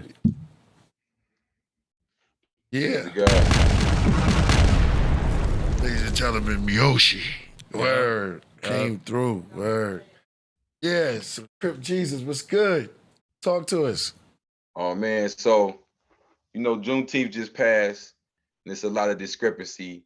Me being Crip Jesus, I'm known to bring the balance. You know what I mean? Yeah. Know a little bit of what's going on both sides. So one side saying, alhamdulillah, we were freed that day. Ain't no other way. They singing songs, they dancing, they got the pork going on the grill, they love it. The other side is saying, brother, what you talking about? The white man is enslaved us right now. Right. Don't you dare celebrate that shit. Right. Man. Get away from each other. Stop. End the party. Mm-hmm. Then some of us in the middle like, man, hold on, man. When the last time you seen this many of us together this happy? Indeed. So, this is the facts. The Emancipation Proclamation was passed. I want to say January 1st, something like that. But it was 1863. You understand what I'm saying? So when he announced it, there's not no fairy tale. Abraham Lincoln walked up and announced the Emancipation Proclamation. Everybody was free. They kept fighting. That's why the war got bloody at that point. So at that point, this is where the truth comes out, because he was not trying to free nobody or anything like that. He was trying to work a deal out. So at this point, you got these but there is a war going on. This is where I kind of come in. I was given this directly to me, the blue light handed to me. My grandfather is a Shriner, what rest his soul was. You know what I'm saying? He revealed to me, he said we were Gullah Geechee. Then when I started looking it up, our last name and with our tribe, I'm like, wait, what's all this history that goes with it? You know what I mean? So we were killing them that whole, you know, so-called 400 and during that 200 and then even that 65 of the war. You know what I mean? From the 1800s or 1801 to 1865. Now in 1865, Juneteenth, which is June 19th, 1865, what happened was in Galveston, Texas, they announced, hey, y'all free already, get out of here. But it was not a group of what we like to call Negroes or niggas, whatever. They were called the Kawa Indians. It was an empire. So it gets messy in there because you might have a bunch of people saying, well, I'm Cherokee, I'm Chickasaw, I'm this, I'm that. The word I said here was empire. So they were the principal family, you feel what I'm saying, over a bunch of other tribes. And you already know war had been going on for damn near 100 years. So, well, damn near over 100 years. So you had so many tribes that had, you know, came over, you feel me? So with all these different tribes that had basically populated there, you feel me? You have the Kiwan Kawa as the imperial name for it, you feel what I'm saying? So at this point in time, you feel me? That's what goes on at so-called Juneteenth. Now, my presentation is called Gullah Geechee Did Slavery Happen? Because from my showing and proving, I can go back to all the way to the 16th century, which is the 1500s, all the way to the 1900s, where we're constantly at war, not signing any, you know, declaration, not agreeing to any annexation, being cheated out of deals that's done behind our back, which a lot of them are not even deals, they're just outright occupations, you know what I'm saying? So that's really what I build on in my presentation. Fire. Peace to the king. Yo, fire. Peace. We have the minister of information in the building. Word. Peace. Word. Peace. Peace to the GOD. Word. Peace.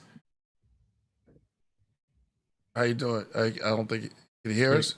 He is, or yeah, I can hear you, fam. Can y'all hear me? Yes. Yeah, we can. Indeed. Peace. Hey, man, peace and love to Crip Jesus, man. First of all, what's going on, Crip? Peace to the big brother right here. Y'all doing it, man. Shout out to Crumb, man. He the big puzzle to the piece. I ain't gonna say too much, but man, I'm telling y'all, don't sleep. Man, listen. So let me ask you this question. What's the topic for tonight?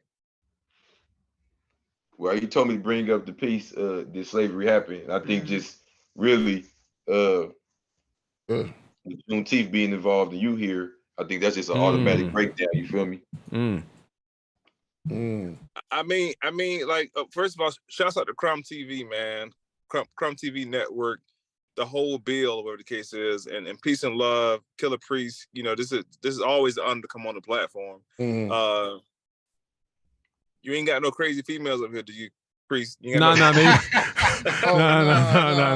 crazy females here. No crazy.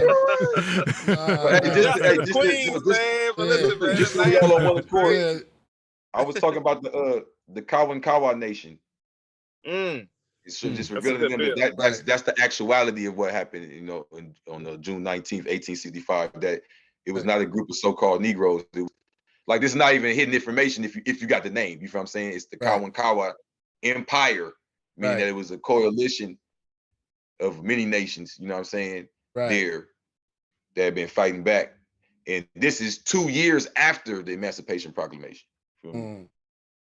Yeah, I mean, again, I mean, I just did a bill on this, I think the day before yesterday on my Facebook page, which is unusual for me to go on Facebook and do this shit, but in commemoration of Juneteenth or whatever, I gave a whole breakdown on 1866, but going back to 1862, you know, Lincoln gave out reparations. Lincoln gave $300 per slave per planter. I say planter, you call them slave masters. They're planters. He gave $300 each per slave that they set free, right? And just understanding the language of emancipate means to transfer as property. Lincoln had labeled the so-called enslaved Negroes as what he called them? He called them not spoils of war, but contrabands of war was the title he gave him. And Lincoln made that proclamation from the seat of not POTUS, but he made the proclamation from the seat of chief of staff, meaning a militarized position. Every Caucasian that took the seat as president was sitting as a general. This is a military operation. To Crip Jesus' point, this is part of the 100-year war since 1582, dealing with Chief Metatron. Look him up, Chief Metatron. And this is Chief Metatron was a part of what we call the Pamunkey, the Pamunkey Indians and the Wampanoag Indians. It's a little bit north in South Carolina. I think Crip Jesus talking more about the South Carolina Geechee Gullah tribes, but there are tribes above them in Virginia, like the tribes that Nat Turner belonged to, right? Nat Turner was the last Indian chief. They call it rebellion, but it was the last stronghold of the 100-year Indian War that took place here in North America. So by the time they made their way out to Texas, which is a sovereign territory, by the way, that's why Texas do what the fuck they want to do. By the time they came to Texas, Texas had their own statutes and ordinances already in play because they just did the Alamo. Like they just defeated, I'm gonna say Mexicans, but they're Native Americans. They just defeated the Mexicans who were part of what we call the Toltec tribes and the Mextec tribes, who were all amalgamated tribes, part of what they called the Olmec. And the Olmec gave birth to the Mississippians, who gave birth to the Raccoons and gave birth to the Yamansi and so on and so forth. So this war that Crip Jesus is talking about been going on for over 100 years before the settlers got here. Back to Juneteenth, if you go back and you read the article, which was read to the so-called Negroes, there were two different groups they were talking to. They talked to the individuals who were enslaved and told them that, yeah, slavery is over according to the Emancipation Proclamation, but the condition is no longer slavery, is now that of employer-employee or hired labor. So being in the class of hired labor, we have to understand that there's a difference between enslavement and slavery. Enslavement is a condition of a social norms condition of which a certain working class are not privy to be entrepreneurs. They're not privy to do certain things. So this was lobbied into place to stop voters' rights. And that's why voting became a big deal in the Black community as early as the 1900s, because voting was a huge opportunity for our people to overturn legislation. So you see why the blockage on civil rights and voters' rights, which gave birth to the 13th and 14th Amendment. So there's a whole history that Crip Jesus is talking about. He's talking about an earlier history dealing with the tribal nations, but then there's a political strategy that was imposed on those tribal nations to further impede them until, rising up in the society. So that's my take on it. Fire. Let's go. I yield the floor. Man. I would say that's the reason why this kind of was written on the day of wisdom and knowledge that is all wise, right, and exact. Now, I will come, and I'm gonna give y'all another prophecy of Killah Priest. Okay. He already gave y'all ghetto Jesus before he met me. Yeah, no doubt. He gave y'all something else too. He gave y'all something else too. Hold on. He said he wanted me to bring the Holy Scriptures. I brought it. The blue book. Come on, Yeah, blue Bible. Come on, blue Bible. Hey. I got the blue Bible. And I'm going to give y'all the exact numbers of what he's talking about. Page 84 of the blue Bible. The word Geechee is short for Old Geechee River in Georgia. That is where we settled in North America. We joined the Mississippian civilization that built cities called chieftains and pyramids called mounds in North America. The Christians first learned of our civilization after kidnapping Francisco de Chicora in 1521. His last name was a translation of the true name Shakur. Other variations of his family name are Shakuri and Al-Shakur. The first English settlement in North America was not Jamestown. The English first attempted to settle in North Carolina in 1587. Their leader, John White, left for supplies and returned to an empty colony. All he found were skeletons. In 1622, we organized the Jamestown Massacre.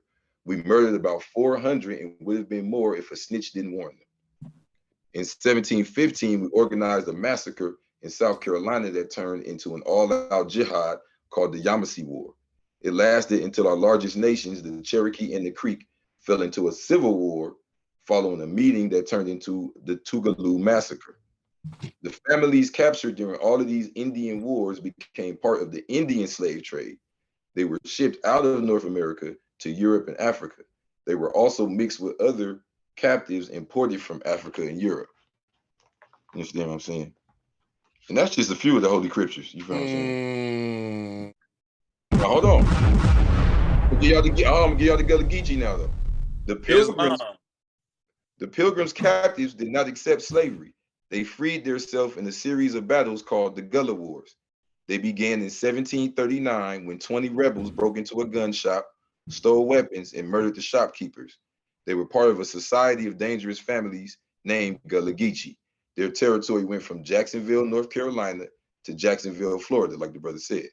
They were best known for murdering plantation owners and smuggling slaves down to Florida, where they could join new nations, such as the Seminoles, or migrate west to Louisiana, New France. You feel what I'm saying? So that's where my connection comes in, because my grandfather is from New Orleans. You feel what I'm saying? So that's how we end up out in California. So I ain't even, that's how I'm Crip Jesus, because I ain't even find out none of this until like right before I met MOI and Crumb and them. Right. I was just black man is God, arm, leg, arm, head, stay up by my cipher. You feel right, me? Indeed. Indeed, Lord. No doubt. But as revealed in the Blue Bible, though, I spent time in the Moorish Science Temple too. So it's like when Crumb first started building with me, he was like, "Oh man, I got somebody I gotta take you to," because he don't really tell anybody MOI. You know what I mean? MOI ain't got time for the games. So he said, "Man, nah. Look. I know he Crip Jesus, but just check the blue light." He was like, "Nah, I'll fuck with it." The script, MOI came straight through the door, like, "Yeah, I fucks with it." I have not. You call it the Cryptures? No, you called it that. Yeah. You called it that. I heard you say it. I said, "Ooh." Yeah. No. I didn't call it that. Yeah, that's live right there. I call it the holy blue water because I'm gonna baptize you. You feel what I'm saying? So listen. Also, there's a lot more brothers out here that are doing the work. They're doing great works, by the way. And I'm not one of those brothers who selfishly don't shout other people out, because I believe that's not part of what we're doing. So if you need more validation and justification what we're talking about with these 100-year Indian wars and different situations, check out Dane Calloway. He was one. Dane Calloway came on here before. Man, yeah. Dane Calloway is giving niggas all the smoke, all the information. So if there's ever any doubt to what Crip Jesus is talking about or what I'm referring to, definitely refer to Dane Calloway. He's giving great information. Right. But what we're talking about tonight is the historicity of just basic social studies that we should understand and we should know. Like a lot of what Crip Jesus just said, we heard before in high school, dealing with things like Pocahontas and the reason that John Smith married or had sex with the 15-year-old Pocahontas was to integrate the bloodlines. Now, later, we hear about things such as the $5 Indian. 100%. Let's lead us back to the Holy Scriptures with the $5 Indian. Wow. Now, page 102 says, yeah, go ahead. The first people labeled white married into the nations of North America and enslaved their own children. The plantations they built were sex farms, breeding grounds, where they used eugenics to create slaves. This was their way of civilizing people. All nations that refused to be civilized were labeled black. That don't mean they were black. The lands of the so-called black nations were given away after the Civil War to create the New World Order. Daniel Freeman was the first member of the so-called white nation to claim 160 acres of our land by way of the Homestead Act of 1862. This was after Abraham Lincoln attempted to deport our people out of America. Our names were given away after the Dow Rose Act in 1892. The U.S. hired the Dawes Commission to create nations on paper for it to pay instead of paying reparations to its enemies. The Dawes Commission charged $5 for any Caucasian family to purchase membership in a so-called Indian tribe and receive birthrights. They also excluded all people they deemed Black from Indian tribes that were now controlled by the $5 Indians. My peers and alikes have grandparents that know their nationality. However, we still choose to allow the media to dictate our identity as Black slaves, etc. Now, this is my thing with that. Every girl I've messed with, I go right to their grandma and we know exactly what they is. Is once we go outside and the music get to pumping and you get a couple Tupac songs and you get to feeling the power, you're like, fuck this shit, nigga. Yeah. You know what I'm saying? I'm a nigga. You know, I just had an argument with the homie. Look, this nigga looked like Bruno Mars, and he told me that his one side is Hawaiian. No. Yeah. Straight up. I ain't gonna make it fake. Hawaiian, the other side. No, my bad. One side Puerto Rican and one side Alaskan. Okay. Right. Now that's beautiful heritage. You can't throw that away and just join the nah, nigga. Listen, brother. My grandfather told me we're this, so I'm gonna study that. That's a language, that's a food, that's an art. I'm not gonna throw that away and say it's nothing. Just because my dad's the one in the middle that said he wanted to get high or whatever he did and just threw it away. Like, this is what, you know what I mean? This is what we see.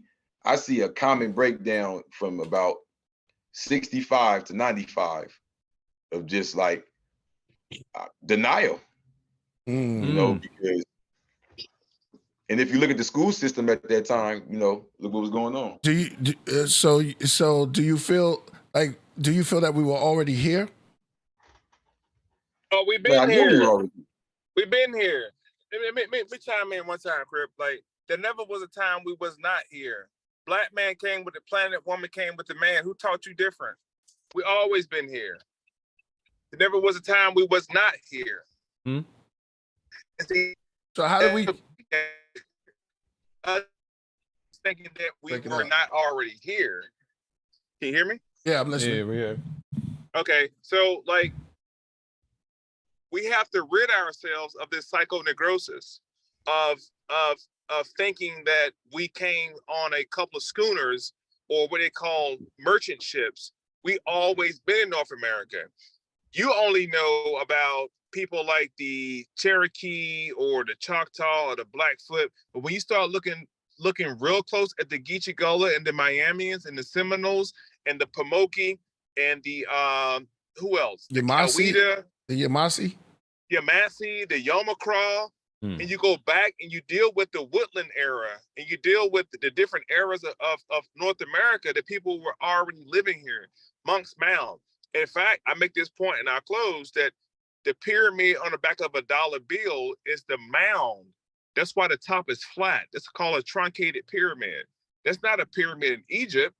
They got you thinking it's a pyramid in Egypt when the pyramids in North America predate the pyramids in Egypt. Plus, camels are from North America. Did you know that? So camels and pyramids are from here. This is the old world, meaning it was already established. They call it the new world because what you see is Africa and Europe, that's the new world. This is the old world. This is the old way of things here, right? So that's why you see simulations in the Egyptian culture with eagles and different animals that don't even exist in Africa. They exist in North America. Like we've always been here.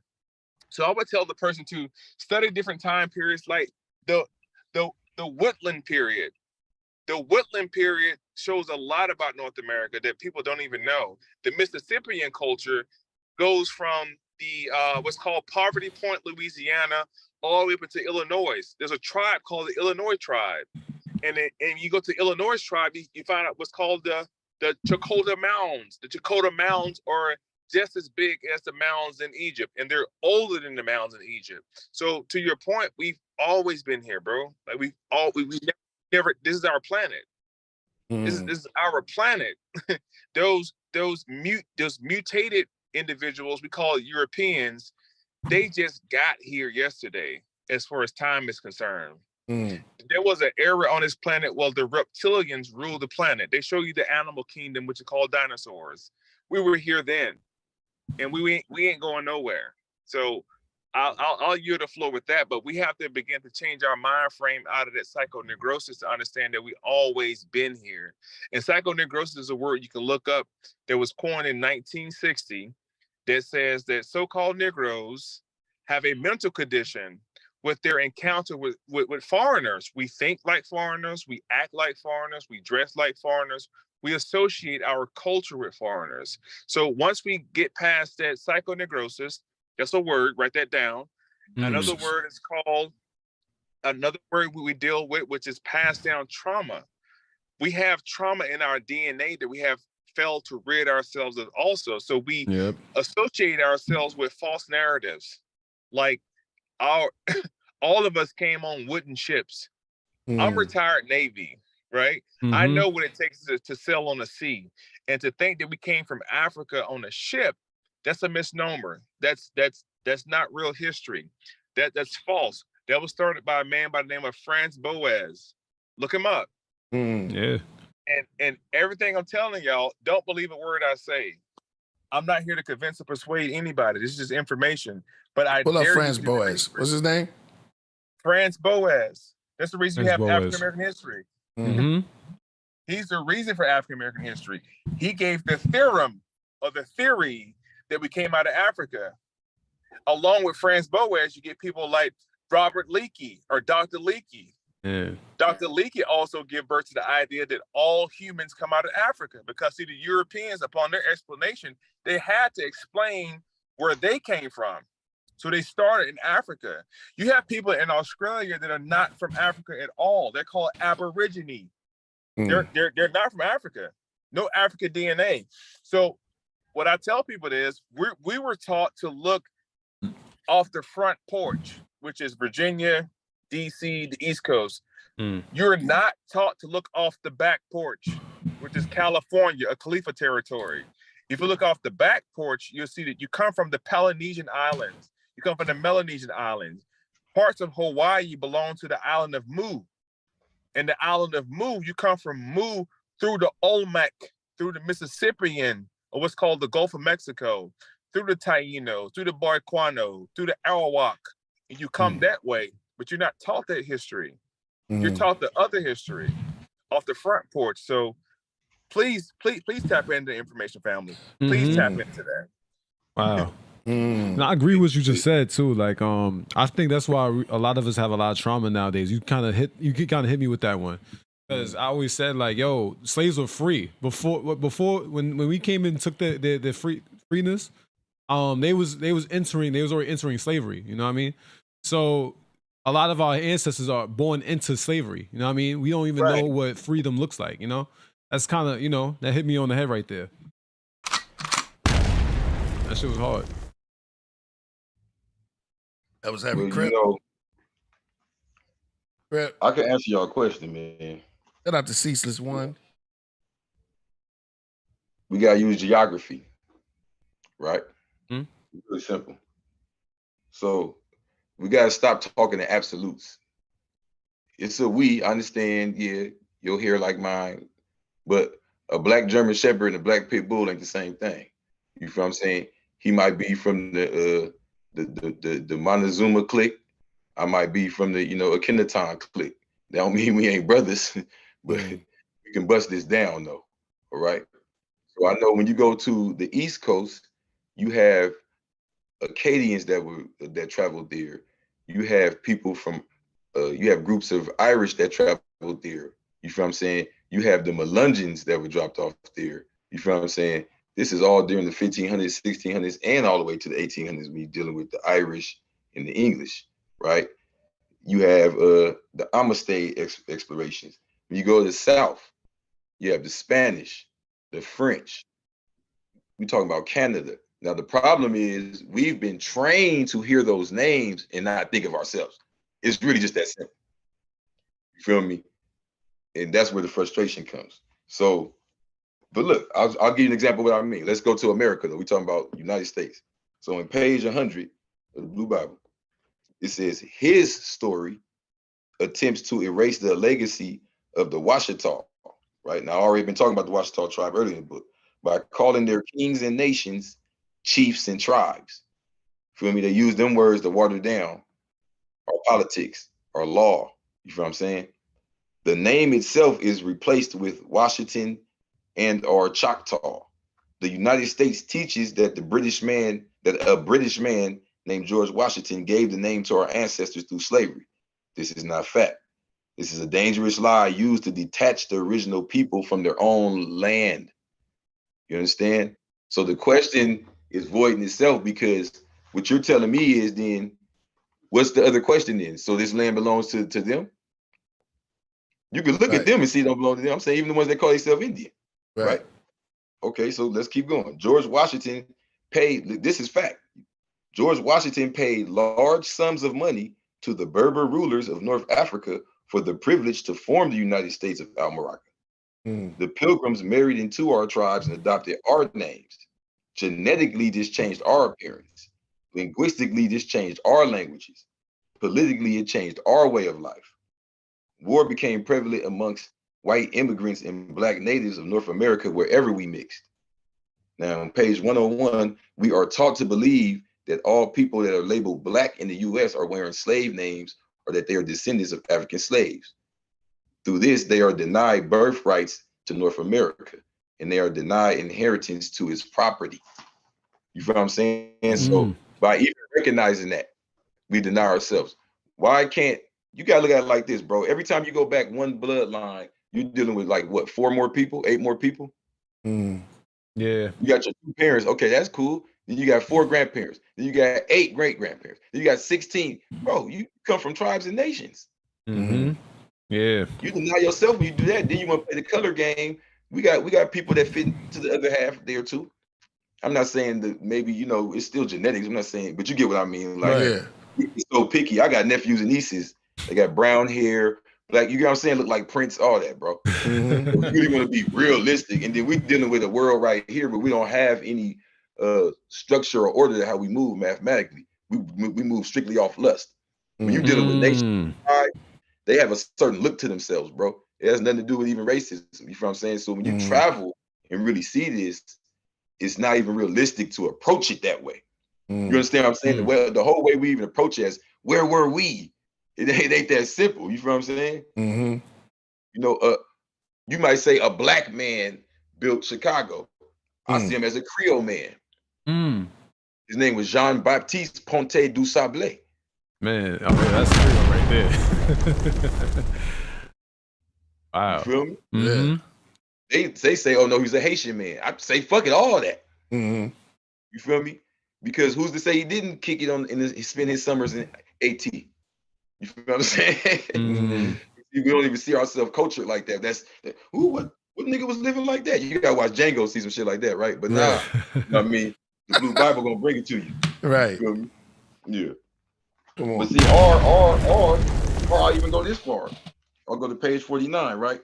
So a lot of brothers like to start off in Egypt, right? Instead of where we start with the Mississippi River or anything like that. But look, okay, in the hearers of Henry Turner versus the United States court case, the Empress Verdiachi Bey showed and proved that Napoleon did not sell all of Louisiana to Thomas Jefferson. Instead, what he sold him was a $15 million bond. A bond is more powerful than a dollar. It is the value that creates the dollar. Contract is more powerful than currency. It is the thin air that produces currency. Napoleon could negotiate such contracts because of his occupation of Egypt. See, they don't talk about this. After defeating the native Mamelukes, he named himself Ali Bonaparte and introduced the printing press to Egypt. This is the beginning of modern Egyptology. The story of Egypt is his story, not ours. We ain't call it. My phone about to go off. You already know that. You touching on something. Hold on. What did you just say? My phone gonna go off the chat. Let me look. They're gonna go crazy. What did you say about Kemet? Oh my goodness. You heard me? Yeah, yeah. No, but look, bro. It's gonna be a I'm war. saying, I understand we use that as a science to get to the deeper science. Nah, sometimes, yeah. We know because look, even when I walk through I'm in the streets, so even when I walk through the murder and all that, they saying Haru, they're not saying Horus, but we're not gonna sit up here and argue with you when you say Horus. You feel what I'm saying? We're gonna hear you. So we get it, but the facts is the facts. That's right. You feel what I'm saying? And it gets deeper and deeper. You know what I mean? I hear you talking about seraphim, things like that. They don't touch on that certain sciences because they're stuck on the picture or the crook or the flail, and you know. And then let's just I go even deeper. Y'all got to get the book, but I go even deeper about the word pharaoh and all that. Like, come on, because you got to remember this is thousands of years of history. So a lot of dudes get the first piece they get and just latch on to that. You know what I mean? You feel what I'm saying? But you know, when you get to the original, you know, Khufu. You know what I'm saying? You know, Taharka, you know what I mean? Shabaka. Yeah, I know the homies' names. Right. Rest in peace to the big homies. You feel what I'm saying? Right. You know, they had a certain way they did it. Right. It made sense. You know what I mean? They all believe in the one God. You feel what I'm saying? Were there Africans that came over here from Africa in the slave ships? Oh, no, that story is like, what they do with that is, it's like, okay, what's an African? You feel what I'm saying? They had white people in Africa that were slaves. Right. You gotta look at it. If I don't even want to go too deep and quote nothing. If Mansa Musa was the richest man ever lived, then what was he part of? The richest empire ever, right? You ain't the richest man just by yourself in the corner in the cut. Yeah. You feel what I'm saying? So they had many slaves. And you got brothers like Yaqub al-Mansur that was bringing plenty of slaves over there that were white Christians chained up in groups of 50, dropping them off. He fought 300,000 Christians. You feel what I'm saying? Right. So what it is they erased this because these are their true enemies. You know, brothers like al-Hakim al-Mansur. You feel what I'm saying? He was declared Allah in the flesh in the year 1017, right there in Egypt, in Cairo. But see, we don't talk about that because we're going to attribute that to the Arab. But the Arab is a language that we spoke. Do you feel like we are closely related to Mansa Musa? We are Mansa Musa. What you mean? See, we got to get back to nation thinking. What's the difference between him and us? But I get what you're saying. Is it African? Now, here's the thing. The Moroccan nationality and the reality of it started in America and went over to the coasts of West Africa because we've been traveling there back and forth forever. We were traveling there in the 1500s, in the 1600s, in the 1700s, in the 1800s, the so-called slavery times. Because if you want to go deeper, let's bring it right here to our backyard. You got brothers like Benjamin Banneker. He ran the Freemasons. So where was all these niggas, these humble niggas? You know what I'm saying? You had Angelo Solomon. He ran the Freemasons in Europe during these times. So what it is you had a slavery going on as a pecking order period, and they started turning it into that with the lingo, with the whitening up. That's all part of eugenics. We actually were creating that. You feel what I'm saying? This division that we see now, because you still see it even look, you even see it within the so-called other side. You see the Appalachian Mountains, you see the redneck, you see the hillbilly, you see them adopting our flag. What's our flag? The Confederate flag. That was a flag of our confederations. Really? Really? Yes. Okay. Yeah, they didn't create that. They're not that artistic. The little blue. That's Egyptian symbology. That's the cross in the red of the south and the blue of the now. Right. Interesting. Yeah. Okay. Something to think about. Nah, it's just you gotta put your mind there. But see, this is what I want to do. I don't want to I think people take things as absolute. Just because they adopted their flag doesn't mean they're with them and we were one. Like, that's the real people want to run with because they want to go look it up. What I'm saying is, if you have nothing, you have to get something. We created English. They had to adopt that. That doesn't mean once they adopted it and made their weak ass dialects, it doesn't still have those curses on it. You feel what I'm saying? We created that flag, but that doesn't mean once they took it and made it mean what you see and you think it means now. But what MOI and what Crumb and what I come to show is that we have the power. We want to keep discussing what's the bad white man reason though for it. I tell you, nigga, mean all these great things. You want to say, but what about that time? in 1555 when it meant this one time. Like, what that mean? That might not even be your story. But I bet you if I put the other great story out, you want to claim this one. That's the victimhood mentality. And the truth is you victim or victor. I'm a victor. I can't help it. You know what I'm saying? Right. Big blue guy. I see you over there. Hey, how you gonna tell me it's you Mansa Musa with that big ass shit around your neck? You know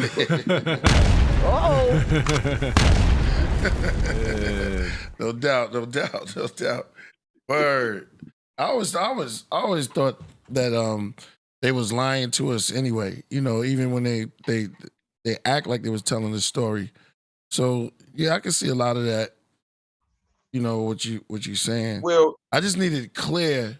You know, so we clear. It's like it's always good to do more research, because when you think you know everything, then that's when you have to do more research. I'm not going to say we sit, we peak. That's when you got to go further, when you feel like you peak. Yeah. It's yin and yang. Let me look at the camera when I say it's yin and yang. Yin and yang. So we don't know there's positive, there's negative, and that all turns into 360 degrees. Right. The captives of Yaqub al-Mansur is not the only. I know you heard the Mama Lukes. Bro, man, come on, I grew up listening to you. I heard some of these names from you, bro. So I know who I'm talking about. So it's like the Mama Lukes, bro. It's just that because in Islam you're allowed to be rise from a slave caste to be royalty, whatever. You can't dismiss the facts though. So there were many families of what we so-called call now white slaves. So what is an African slave? We have to teach our people that Africa is a geographical designation.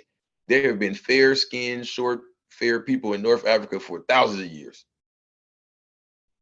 You feel what I'm saying? There's been people who look like me sold in Africa, in North Africa and West Africa for thousands of years. But guess what? You also have brothers like Estefanico. Right. You feel what I'm saying? Oh, you know what I'm talking about? Estefanico. You feel what I'm saying? He was so-called sold.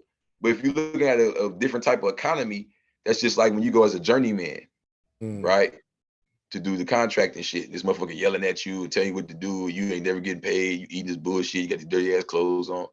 Oh yeah, I've been a slave before. He kept calling me a different name and shit, right? So you go as the journeyman on the journey, right? Right. And then, you know, you get there, now you with your people, they look like you a medicine man, you didn't change your name. What was Mustafa Zamori? That's his real name. But they call him in Spanish Estefanico. He's long before 1620 Mayflower and any of that. You know what I'm saying? The brother I was talking about that they first kidnapped to learn about our tribes over here, Francisco de Chicora. The Spanish kidnapped him. That's 1521. You feel me? So come on, bro. That's 100 years. And if you see, that's his Spanish, Shakora. That's Shakur. It been in our face the whole time. Dear mama, the Shakur. Come on, Asada Shakur, Afeni Shakur, Tupac Shakur, Mopreme Shakur. Was that old man? I thought that was like the Shakur. No, Tupac is that's Norfolk. That's what they call. They watered it down in Cherokee. Right. So if you go in South Carolina, it's called the Shakura area, right? Right. So you take that's Spanish though. So if you take the A off, you got Shakur. Right. You know what I'm saying? If you go all the way to the Arabia, it's some of us over there, Al Shakur. You know what I'm saying? That's one of the 99 names of Allah. Now we're going way back. Teach. That's why they got the 7 stars on their joint. Okay, then you got well, let's go this first name. I know what you're talking about, the Tupac Amaru. Yeah. Right? So he's the Peru emperor. You know what I'm saying? And when they so basically Pizarro and them went down to South America and they were getting whooped. They said, look,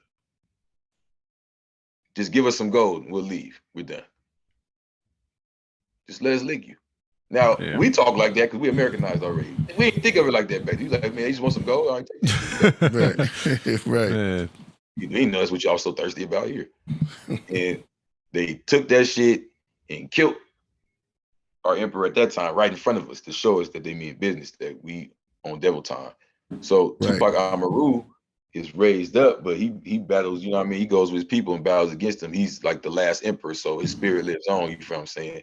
But this brother actually like had a lot of the features. You know, if you get into the mathematics of it, God body, it's just mathematical sequence or DNA. Indeed. So all you gotta do is the right number kind of close, and you reincarnate, resurrect. It's just a mathematical sequence. Like hitting the lottery. If you believe in the lottery, little do you know, you already got the science of the reincarnation down pat. Okay. So he Tupac Amaru Shakur. Yeah, indeed. Yeah, you know, and his birthday just passed too, man. You right on point. You know, hey, yo, we was talking about synchronicity. Tupac's birthday is the same day as his mother's birthday. Oh yeah, word. Damn. That's crazy. I got something to say about Tupac. Huh? In my opinion. Oh, the minister stealing minister information. Yeah, I'm oh, you was serious. in it. All right, all right. I'm in the Let's green go. room listening. All right. Tupac was an actor. Tupac was an actor. This is all due respect. Right. Now, I grew up in the hood. I grew up around felons. I grew up around people who really sold dope, shot people, killed people for real. Right. Tupac record doesn't really speak to what he was perpetrating, other than the fact that he was a revolutionary due to the fact of his mom and his background. Thug life itself was something that was propagated out of a brand. Because Tupac was really a thug. He wasn't a thug. He was a revolutionary. He had the, I don't know the word I want to use, but he was not by definition what we know thugs are today. I'm from Atlanta, I'm from East Side Atlanta. I know what a thug looked like. Tupac don't have no parole. I actually met Tupac. Record.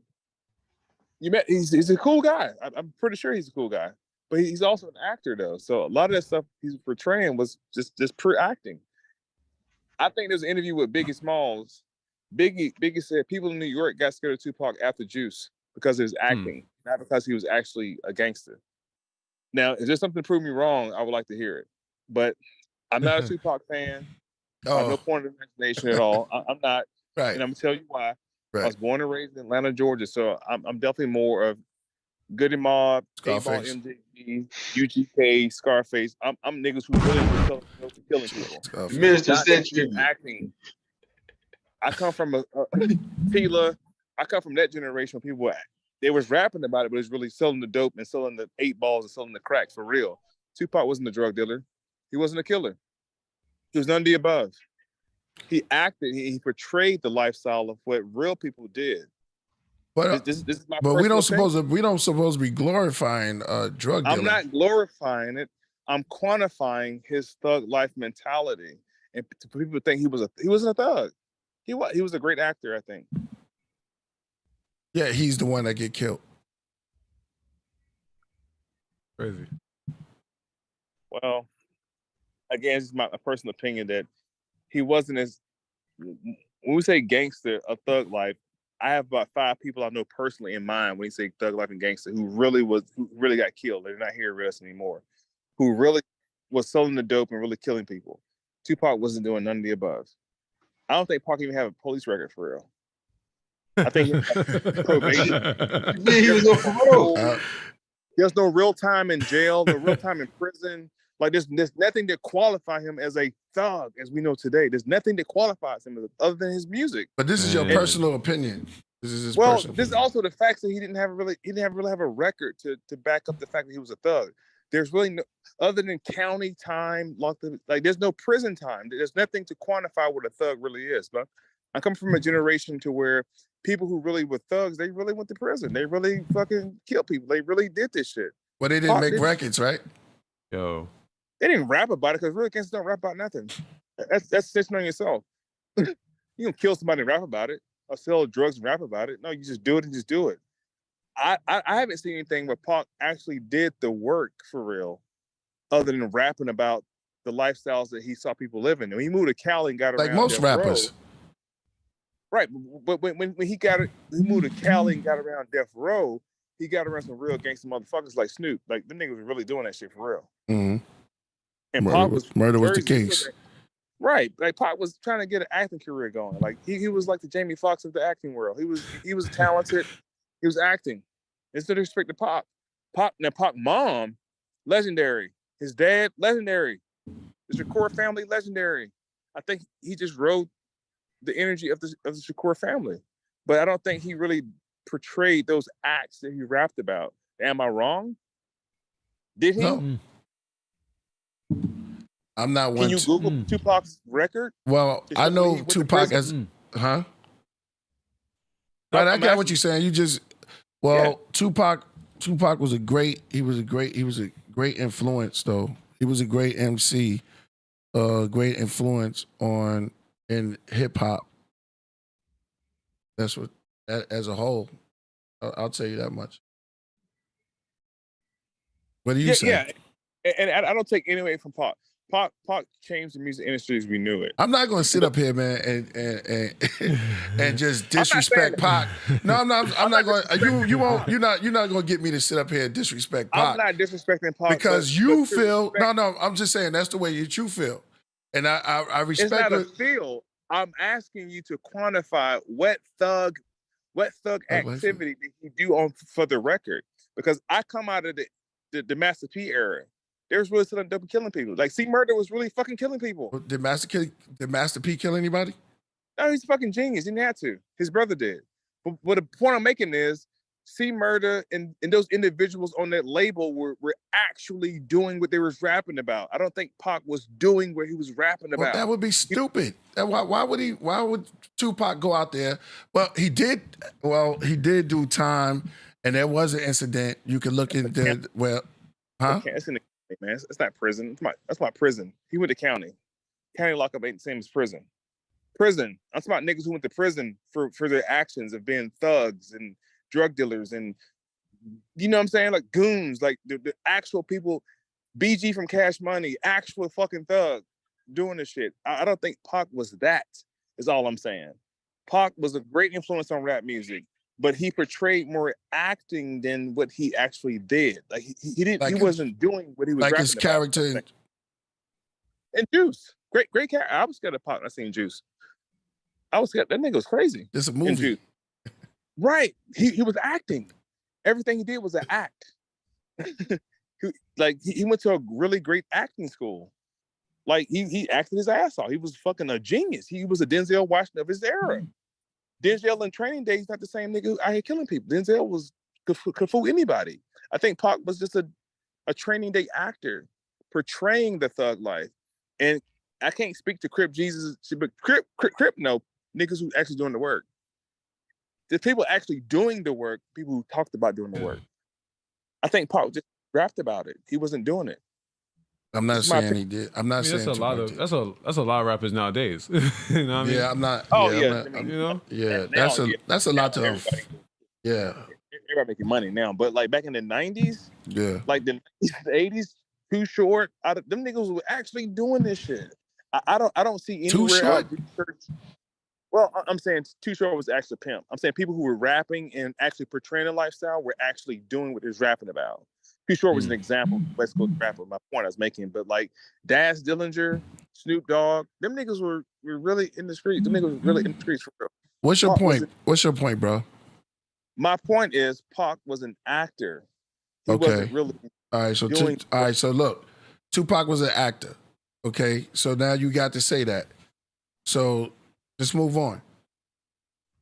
You got your point. You got your point across. It's like you keep on stressing the fact that he was an actor. Like, I don't get it. Why you keep saying the same old thing? Move on past it then. If he was an actor, some people he was a hero. I'm dissing. No, don't get that. It's not. It's all. It's all. Pac like that. No, man. it's all. I mean, look. I mean. I get it, man, but I'm just saying, don't be dissing.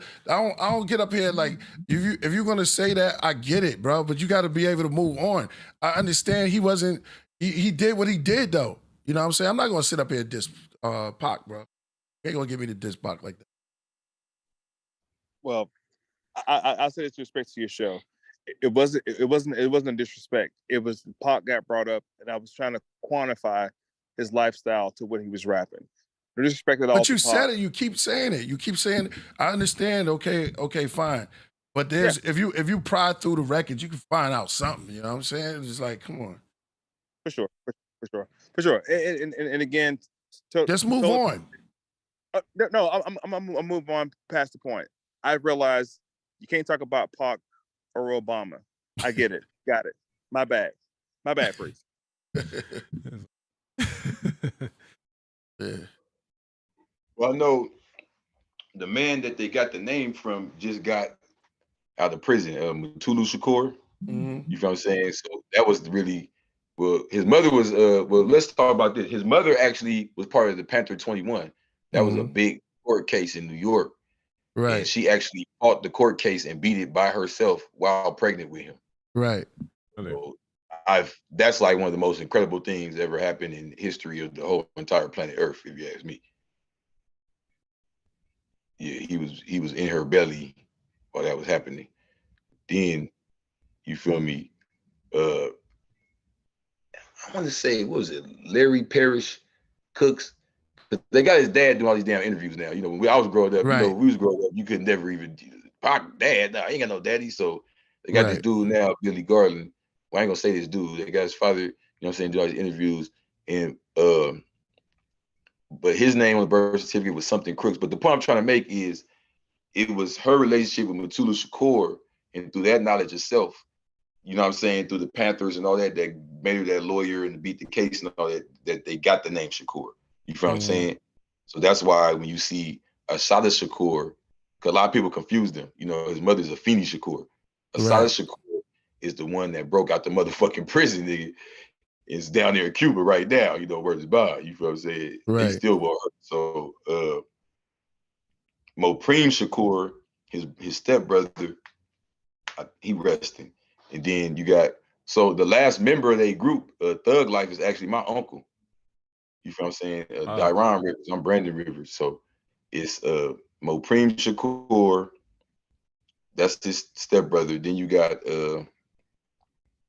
my homie Big Runner, that was rated R in the group. Right. Then you got Big Sight, but so much trouble in the world, nigga. Yeah, because he had another name too. That was when they was the Outlaws. So you had Big Psych, and then you had Pac. So that was Thug Life. You feel what I'm saying? They shit out there right now. My uncle just did some interviews. They doing their little shits and all that, getting their views. Shit, he talking about it. So now this was crazy. That's when he first came to LA in '94.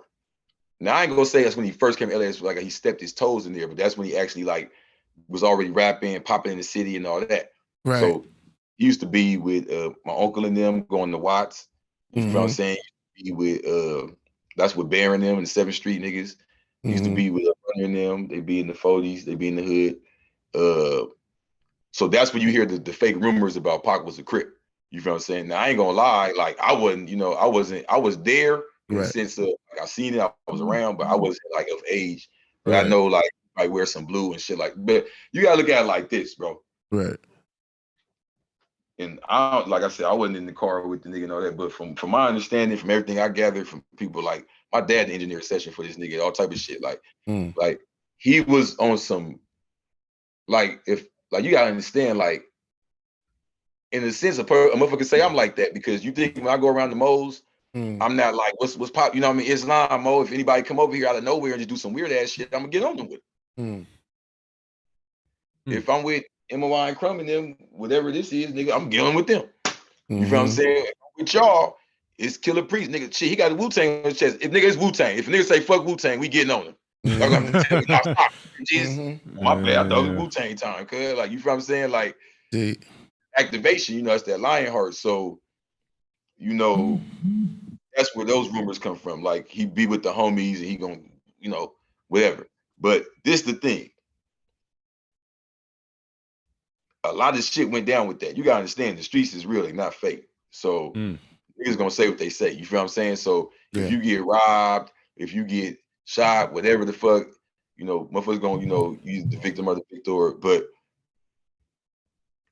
what you gotta understand is he was already, see, I get it because for whatever weird reason, that's just the life Allah gave me. Like when I only got out of prison 4 years ago. I got cities that called me and say, come on. Right. Detroit, New York. Nigga, I don't know you niggas. I was out there for 6 to 8 months, but I was there for real. Right. You know what I'm saying? They love me. So it's like he was kicking it in New York a lot, filming Juice and all that, but he had his ties out here during that time. You feel me? Because he had came to California when he was a teenager in the Bay Area, though. A lot of people know he was in the Bay Area. Yeah. So the Bay niggas come down to LA and all that. We got, this California thing. So being in the Bay, you know what I'm saying, bouncing around, whatever. But when he linked up like with the gangs, you know what I'm saying? That's 94. And the thing with that was that's the thug life movement. You feel what I'm saying? Because what a lot of people don't know is in 93 was the motherfucking truce. You gotta know LA history to really understand what's going on. It was the truce, and they did it in Watts. It wasn't the whole city. So they did it in Watts. So Pac had just got beat by the motherfucking police. He had lump sums, type of shit. He was suing the motherfuckers. So his ideal was, let me go link up with the Bloods and the Crips who are making the truce now, help them make the truce even stronger, and fuck these motherfucking police. Because remember, he busted the police in Atlanta. Right. You feel what I'm saying? So his whole thing at that point was the anti-police. A lot of people don't really listen to Pac like that. Like, I fuck with him, you know what I'm saying? So you got two Pacalypse now. But he was there. But then, this is what I gotta say though. I got the one, this is how you know I'm Crip Jesus. I got the one don't nobody listen to. I bet you Killah Priest know what I'm talking about. Strictly for my niggas. Yeah, indeed. Right? Indeed. That was made in 1994. He ain't talking about nothing but the motherfucking police. He owned the police head, the police. You got, and then a lot of niggas don't know he got a song on there with him, Ice-T, and Ice Cube. That's how I know niggas don't know about it. Everybody talking about that. It's him, Ice-T, and Ice Cube, and they own the police, bro. So I believe that. What people don't know is this wasn't like just because like he had bust at the police. See, let me tell you a story about him busting the police. A lot of people don't know this. I'm glad I'm here because a lot of people are gonna take that back. Yeah, let's go bust at the police, cuz let's go outside, get turned up. But that ain't what he was on at all. Right. Okay. He was driving down the street, and unlike a lot of these talking ass motherfuckers, he saw some white people beating up on some black people, and he hopped his ass out that motherfucking car and got activated. They was undercovers, dressed regular. And he hopped his ass up. That's how he beat the case. Wow. You know what I'm saying? Right. Now you gotta remember, he know the law. His mama beat the motherfucking Panther 21 case by herself, pregnant. Real talk. Ain't no case like this, nigga. Real talk. You know what I'm saying? So he gonna go in there and say some shit. You know what I'm saying? So, but on top of that, though, they was beating. They really was. They got caught doing some. They was strapped up and all that. They was some undercover white boys beating up on some civilians, bro. Yeah, that's not right. They hopped out to help them. Yeah. They shot their ass. Right. You know what I'm saying? In Atlanta. But that was after he got beat by the police in California. So he was fed up with the shit. That was after Tupacalypse, all that. Now he's back and he's in LA and he's trying to get the gangs because they got this truce going in Watts. So Watts is right by Compton. That's why he's in that area a lot. You know, that's where my uncle comes in because my uncle had ties to the Foley's because my uncle had a group with the homie Big Runner from Foley's over there. That's South Central. Right. They in Watts now. They used to call it Ingle Watts. That's why they be with a Psych. You feel what I'm saying? Call it Ingle Watts. He Inglewood.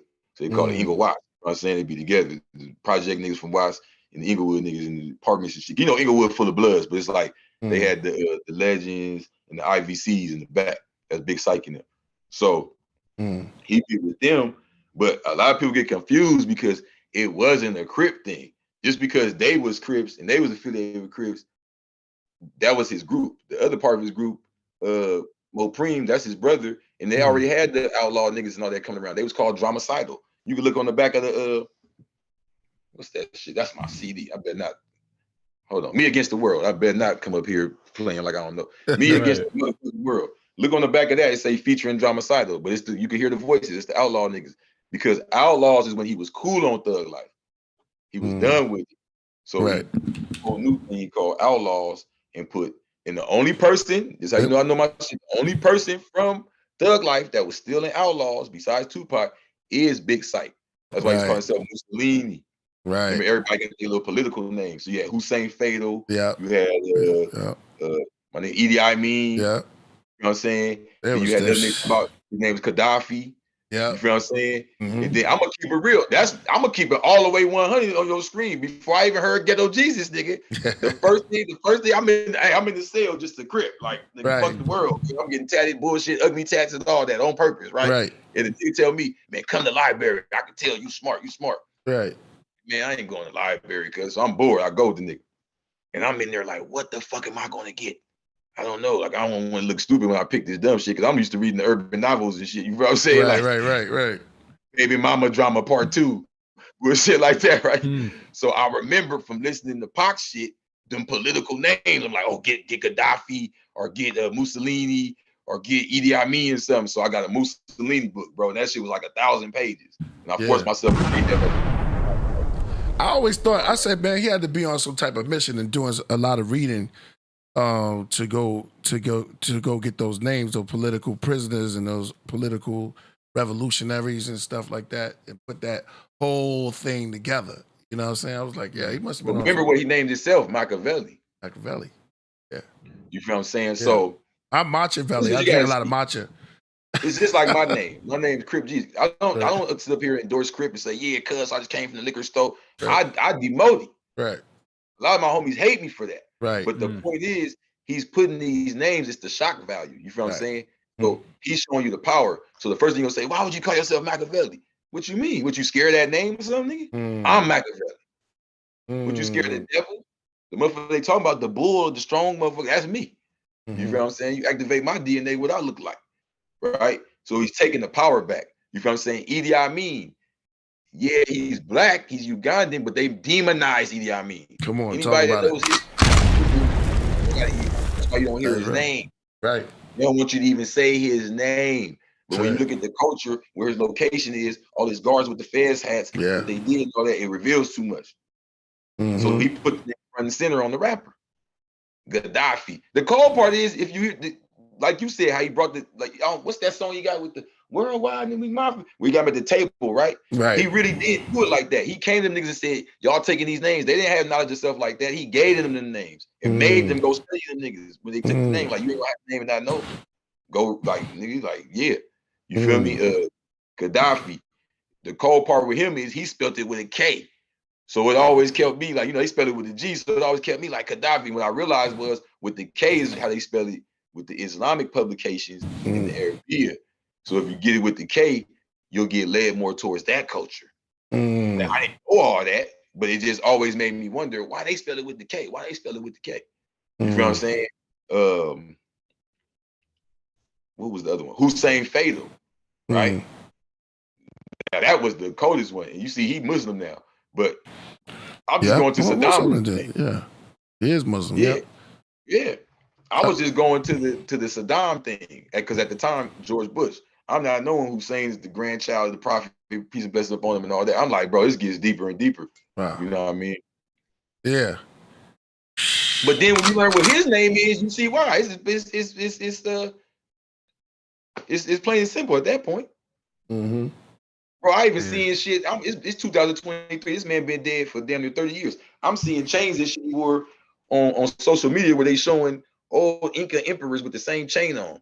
I'm like, damn, that's crazy. Like, this nigga really like a prophecy. Like, we just catching on to shit now. I'm seeing pictures of motherfuckers that's showing old Indian rulers that's like ruddy skin. They got the same, you know, type of tattoos, the same Hindu fabric bandana like this and all that, bro. Like, so the thing was, he was really like in the position kind of like I'm in. Like, when he got in that position with the streets, right? He's vulnerable because you're actually in there. That's you know what I'm saying? So it's like you can get robbed, you can get beat up, you can get shot, which he did over and over and over. You know what I'm saying? Yeah. And he kept coming back each time. Now, here's what happened. 50 Cent. When he went to jail, he was already on Interscope. Let's just use mathematics. Let's take all our feelings out of it. He was on Interscope already. Right? He got out together, all that. So all they did was send one of their subsidiaries, Suge and them, to say, hey, come over to this branch, but you got to be up under him. Now, if we take the whole thing, you know, the Illuminati concept out of it, as a record label, are you just going to bail a nigga out that's a live wire? You're going to say, all right, go under him then, right? Okay. Now we go back to the Illuminati concept book, right? they like, look, we gotta play for you. Whatever. We land in between, you see this. He in jail. Nobody's fucking with him. He's a live wire. It ain't just like nobody's fucking with him. He got a rape case and he just got a goddamn shot 5 times before that. And he in LA with the Bloods and Crips. And he just shot the police. Yeah. We're not touching this shit. So Snook and them went in there like, we need them, trust me. We got it. We got it. They like, all right. Because all y'all got is the Snoop and all the other shit. Dre ready to leave. Right. So if y'all can pull off this Pac shit, you'll keep the money flowing. Right? Get the Jewish lawyer, woo. He signs to get out. Now, here's what you got to understand. I get it because I get around, bro. So I've been in no pun intended. No pun intended, right? But I've been in New York. Shout out to Now Why, shout out to the homeland. We'll be out there in Mexico. But when I be in Now Why, if be Bloods and Crips together, right.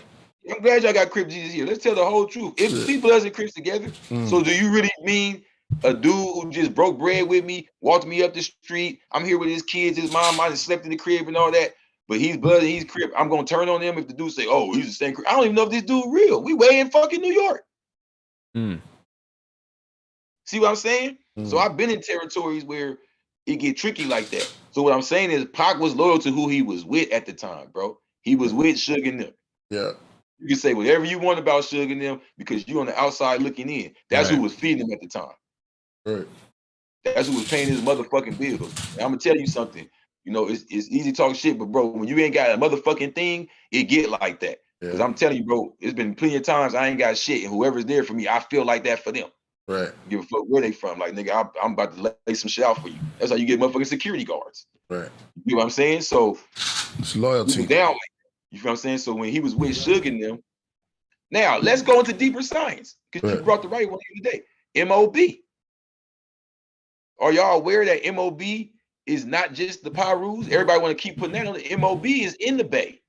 That's what a lot of these square ass niggas don't know. So when he was screaming MOB, it wasn't just like, oh, he got turned up by the Bloods. That's something they had in common. He like, oh, I'm hanging with the mob Pirus, nigga. What y'all know about the mob? Nigga, San Antonio Village. Nigga, Felix Mitchell. Yeah, mob. 6'9" mob. 6'5" mob. I got cousins out there.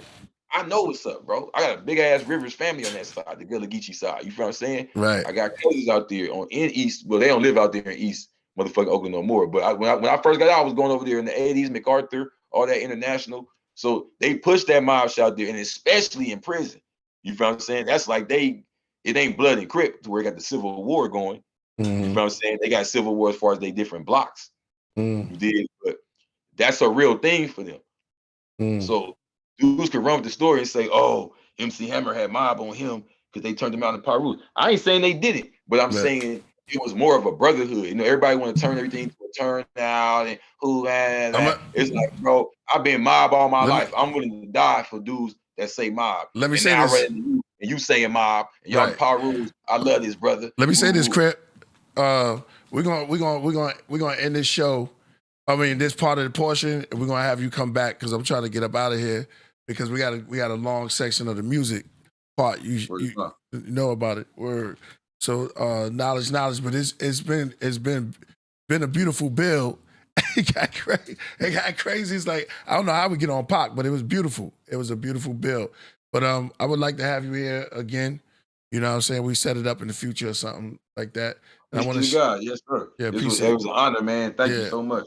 And I want to send a shout out to Crumb also and to everybody that's out there, man. Word. Thank you. Peace, right? Type in CripJesus.com. Get your blue Bible. Yo, the music is dope. One. Third. All right, so where we at? Where we at right now? Yo, this is a great build. Yo. Yeah, no doubt. So, yo, shout out to everybody out there, man. It's been a lovely event. You know, we had shout out to Myeoshe. She came through like she said she would. She came through. Shout out to Minister Information and shout out to everybody who came on tonight. You know what I'm saying? It was cool. We just got to learn to always get it. I mean, we have some information, and like at the end of the day, it's all about growth and development at the end of the day, and each one teach one. You know what I'm saying? So we're not here to glorify things. We're here to edify. You know what I'm saying? So shout out to everybody that came on, by the way. So anyway, let's move on, man. Let's move on. Are you ready, AD? All right. Yeah. Now it's time. Let's get to the music. Time for a segment we call Song Promotions. My man Brian Ford just stepped up in the building. Song Promotions. Word. Make some noise for Brian Ford. Yes. Word. Yeah. Looking at the Gucci is about that time. It's always an honor to be here. Yeah, thank you, my brother. Yeah, man. Word. Thanks. Always good music too. Yeah. No doubt. Just in time. Yeah, it's a nice. Knowledge Born. What's the Knowledge Born at? The You gonna stay with us? Crip? You gonna Crip? Oh yeah. I'm nigga. What? I'm with Killah Priest. Hey, say no more. Say no more. Blue Tang. Yeah, Blue Tang. Yeah, Blue Tang. Yes. Indeed. Yeah. all right. It's over. What you talking about? Yeah. Am I staying? I'm about to roll one up. I'm staying for sure. Go. All right, let's go. Solo Jam. Shout out to Stranger. He said, shout out to the Craft Spin. We got someone named Curtis joining. Yo. Are you coming in? All right, take me off. Is that Knowledge? Take you off? All right. You good? Yeah, at least. Let's see.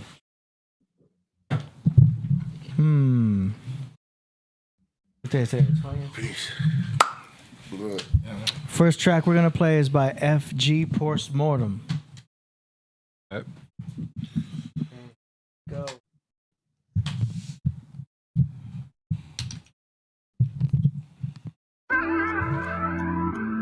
It's called The Hell Lie Sin Trick Sun Cult. It's NWO. He's the guy Knowledge Born.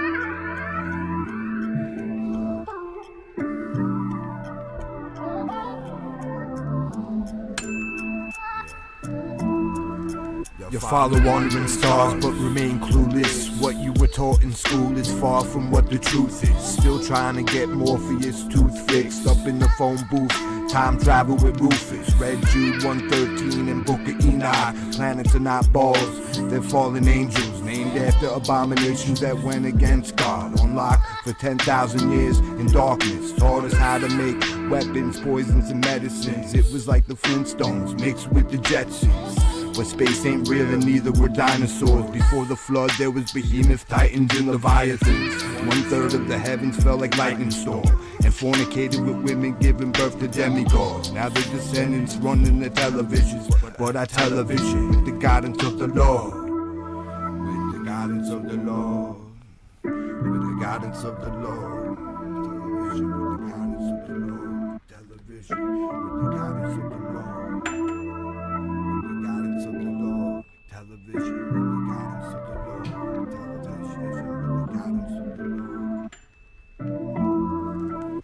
They created theories of relativity and evolution, but Jesuit Freemasons never proved it. Instead they push it like salt and pepper song over the heads of New Agers who know right from wrong. Programmed in indoctrination camp classrooms, sci-fi films, cartoons, and Hollywood. Now they ban me for calling them out, but I just make a new account, won't keep my mouth shut. Censored by potato bot and fact checkers, promoting satanic ads and algorithms. Flooding Google and YouTube for damage control, but see through the Masonic symbols and the logos. They lie about the shape of the world for control, hiding more land where we're not allowed to go. Banned from Antarctica and North Pole. The heliocentric sun coat is NWO. The heliocentric sun coat is NWO. The heliocentric sun coat is NWO. The heliocentric sun coat is NWO. The heliocentric sun coat is NWO. The heliocentric sun coat is NWO. The heliocentric sun coat is NWO. The heliocentric sun coat is NWO. The heliocentric sun coat. Even Isaac Newton. Fire. All I know is the heliocentric sun coat in NWO. Yeah. Hold on. I think I'm supposed to play the rest. Pythagoras. Charles Darwin with the theory of evolution after the globe model was implemented. They want you to think you're in a spinning ball in space and that you come from monkeys because that degrades you and you subconsciously think that you came from nothing. Now the reason they show the compass and the globe together is because it's truth in plain sight. Because that is the true form of this reality. Polaris, the North Star, the sun, the moon, and the black sun in the center of the North Pole. Wake up, people, we're all being misled by Masons. Hey, I agree with all that. Amazing. That's amazing. Luminary consumer. Hey, fire. That's cool, man. FG Postmortem. Thanks for the submission. I think it sounds cool. I like that old school sound. I feel like the vocals need to get more compressed. Need some compression on those vocals. But I like the track in general. You know what I'm saying? What y'all think? I agree. I was hypnotized by it, especially the visuals were cool. So, like, I mean, yeah, I really liked the visuals. I kind of got hypnotized for a second. I liked it, man. I was mellow, but yeah, I agree with the vocals could be a little tighter in the mix. But I mean, I don't know. First impressions count. I was impressed. I like that style. That style of just like that style. Crew Cheese, you want to go or you want me to go? I could go whenever. He won me over with the heliocentric. Oh yeah. NWO. He got me. The Hulk Hogan thing, that was crazy. All I remember. That shit was going crazy for me. I was loving it. Hey. Yo, listen, he's improving. I ain't gonna lie. Like, listen, yeah, I know people want to hear his vocals up and everything like that, but if you notice, he improved it. You know what I mean? So I liked it. You know what I mean? I heard his words more clearly. It was more projected, so I think it was dope. You know, I'm not gonna lie. Great lyricist, and hey, he's doing his thing. You know, that's dope. Nothing was jumping out. It was all pretty tight. Mm-hmm. Oh, and good visuals. Yeah, you're right. Yeah, the visuals good because this day and age you need visuals. Yep. I was appreciating the Hulk Hogan references. Oh yeah. Yep. My dad liked it, and Nas, you could go. Ouch. All right, probably just. Oh, come on. Peace, God. Peace, Nas. What's good? What's good? I will say random bit of information. I went to the same high school that the Macho Man Savage went to out in Chicago. So I do have a wrestling connection there. Just if anyone's Hey. Oh yeah. Yeah, exactly. Yeah, I heard you. Peace, knowledge. Okay, peace. So Jim. What's up? Mine Sauce, Crip Jesus, Architect D. Peace to God. Hey. My dad's right there. Yeah, he said, "Oh, my dad said peace." Now, what's up? Peace. I'm trying to fix this whole Zoom situation, but postmortem always comes through with something that's food for thought. Yeah. AD, if you see him, he's always I think he's the perfect person to start the craft off with. Like when you do the song promotion, I think he kind of sets a tone in a way where he uses some kind of crystal ball to add into wherever the build was going. He's one of those, talented artists that's versatile enough to be able to do it. Yeah. So, do you control your mind, your thoughts, do you truly think for yourself? He's there and he's like, okay, he's lending to this idea. We had some dynamic minds come through and share things from their perspective. And the beautiful thing about it is you can share your perspective. It's yours. So when it gets questioned, now you see, where you stand. And he's really there, pulling back some veils, unveiling some things and sharing some trade secrets with us. It might be common to some folks, but to some folks it's very uncommon. And the fact that he stands on truth in a way, I love to see him revealing parts of himself. So like you said, Solo, like, things are getting different, things are getting better, but also he's becoming more comfortable because he's in a space where he can share his truth. His truth is not being marginalized or cast to the side. Wherever he stands, that's where he stands. If we're not on the globe, we're not on the globe. And this is a perfect place for that kind of message that may seem obscure to the mainstream, but it's welcome over here. Everybody has their space in regards to how they tell their story. We don't always gotta agree, but we honor the story for what it is. You see what I'm saying? Understanding is to see things clearly for what it is, not for what it appears. Shit, we got Crip Jesus up in here, man. Hey. Understand what I'm saying? Oh yeah. Peace to the God. Mission. Peace, Lord. Yeah. All right. We got an artist named Sho-Khan from Elizabeth, New Jersey, with the name of the song called Flames and Pain. It's an MP3. Here we go.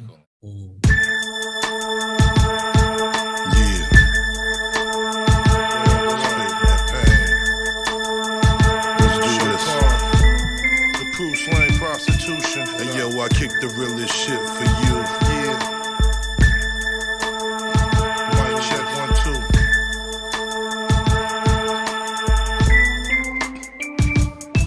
2. Hey yo, I kick the realest shit for you. Cause a nigga rent is due. Brown gooey sticky residue. How what the cessor do? Man, I need more cash to eat good. Keep the light on, keep them nights on. Matinee, catch a flick with my chick eating popcorn. Down south in the studio, flip flops and socks on. Still got my rocks on. In the booth, getting my rocks off. Nigga screaming that he finna pop off. Let me fire up this clip. What's up? DJ cut the record so the needle won't skip. Man, I was blessed with this shit. The originator, stay cool as a refrigerator. Got my ice frozen in the freezer so I could pull these skeezers. Robbing Scrooge niggas for their bucks like Ebenezer. My Amityville horrors gritty. Got more rhymes than titties on dimes in Sin City. Spitting that pain, going the same straight flame. Spitting that pain, going the same straight flame. Spitting that pain, going the same straight flame. Spitting that pain, going the same straight flame. Spitting that pain, going the same straight flames. Spitting that pain, going the same straight flames. Spitting that pain, going the same straight flames. Spitting that pain, spitting that pain. All right. So I like the idea of the track, Sho-Khan. Sounds cool. I see it's an MP3, so it might be a work in progress still, because I feel like the mix could be messed with. Obviously needs to be mastered and all that, you know what I mean? But you could submit that to studioad.pro, you know what I'm saying? First track is free. Get a mix and master right there, you know what I'm saying? Priest says it sounds like Sean Price. So that's cool. But yeah, the mix, because the strings are kind of loud. I couldn't hear your vocals that well. Needed some more compression. The beats need to go up. You know what I'm saying? It's all about the mix and master. So studioad.pro, links in the description. What y'all think? Oh, all right. I'm good. I mean, I'm fine with it. I mean, yeah, like I think I agree with AD. It just needs to be mixed. Like I think that's all it is, really. Good flow. It was dope. Yeah, I just as a casual listener, I liked. There was definitely good intent. I do think the strings were just a little bit loud, but I mean, I don't know. When it first hits you, usually first impressions, I thought it was good. Definitely very deep.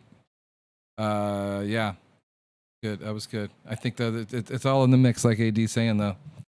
So I always do the test with my stuff. I'll play it in the car. The car test is always like a big thing. Take it in the car. Something about the car speaker, even if it's not the best system. It's like something magical about driving around in the car and listening to a mix. So You know, how's it sound on an iPhone? How does it sound in the car? How does it sound off of laptop speakers? You know, because that's where everyone's listening to stuff. So that's where the mastering comes. That's where the mastering comes in. And like a lot of people, like myself, like when you listen to a song, you put it on, you listen to it first through your phone.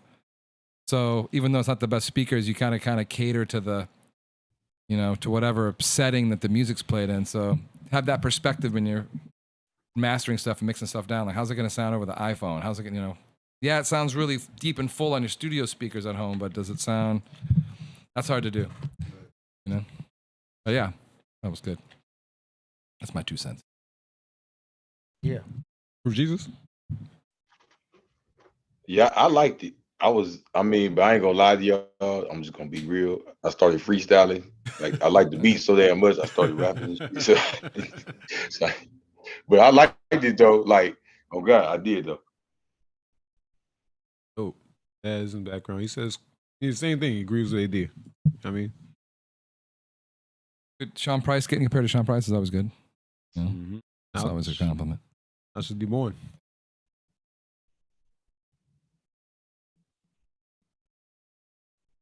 Nah, we can't hear you. Please, can you hear me? Yeah, not yeah. Yeah, I gotta make sure my microphone working over here. See what I'm saying? So, the name of the track was what? Name of that track was Flames and Pain. Flames and Pain. Does that sound nice? Huh? Flames and Pain. Does that sound, Oh. yeah, does that sound nice? Does that sound nice? No, it sounds like fire, flames and pain. So how is it supposed to feel when you hear it? Agonizing. Like fire? Is it supposed to be dressed up? Or is it supposed to be raw? Okay, yeah. Okay. Supposed to be raw. Okay. So when you put your mind into a space, like when Priest gets to horrorcore don't sound like Playing of the Gods. Mm-hmm. Playing of the Gods sound like Playing of the Gods. Horoscope sounds like horoscope. So if it's flames and pain, like this is his raw element, emotion, and the sound is supposed to be complementary to what it is. Remember, he said he ain't got no bars and metaphors. Like he got, you know, a message to get out from things he's been holding in. Mm. So these are things to consider in regards to everything that's a part of it. So imagine if he called it Flames and Pain and that shit sound happy as fuck. Y'all be like, man, get the fuck out of here. You understand what I'm saying? Happy so flames. It's matching, or it's seeking in my mind, I'm inferring, is that it's matching the kind of emotion and the kind of message that he wants to get across.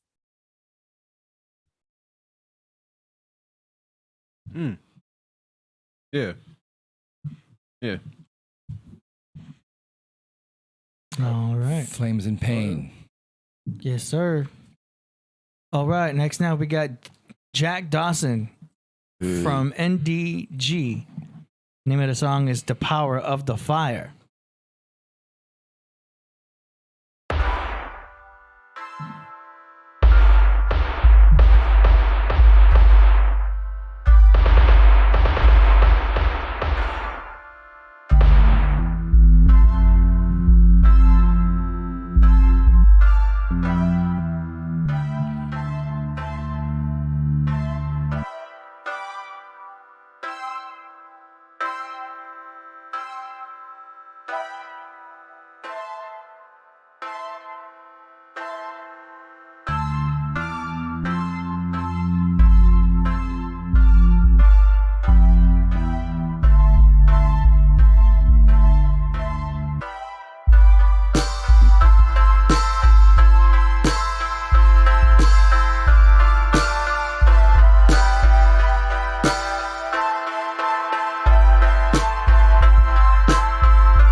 Come on, man. You know that.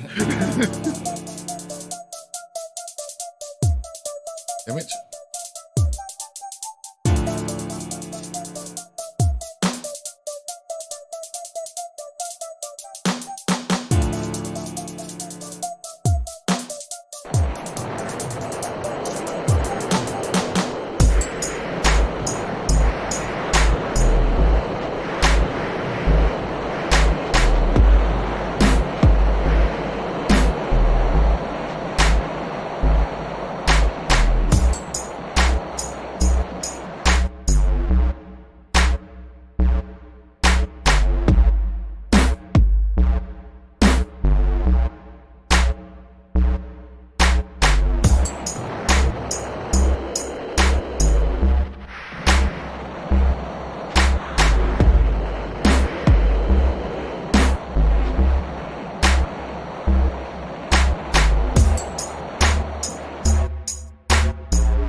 So it's kind of like a beat sampler.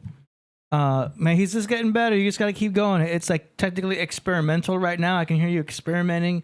You're trying to see what works. You want to see what bass drums you want to work with.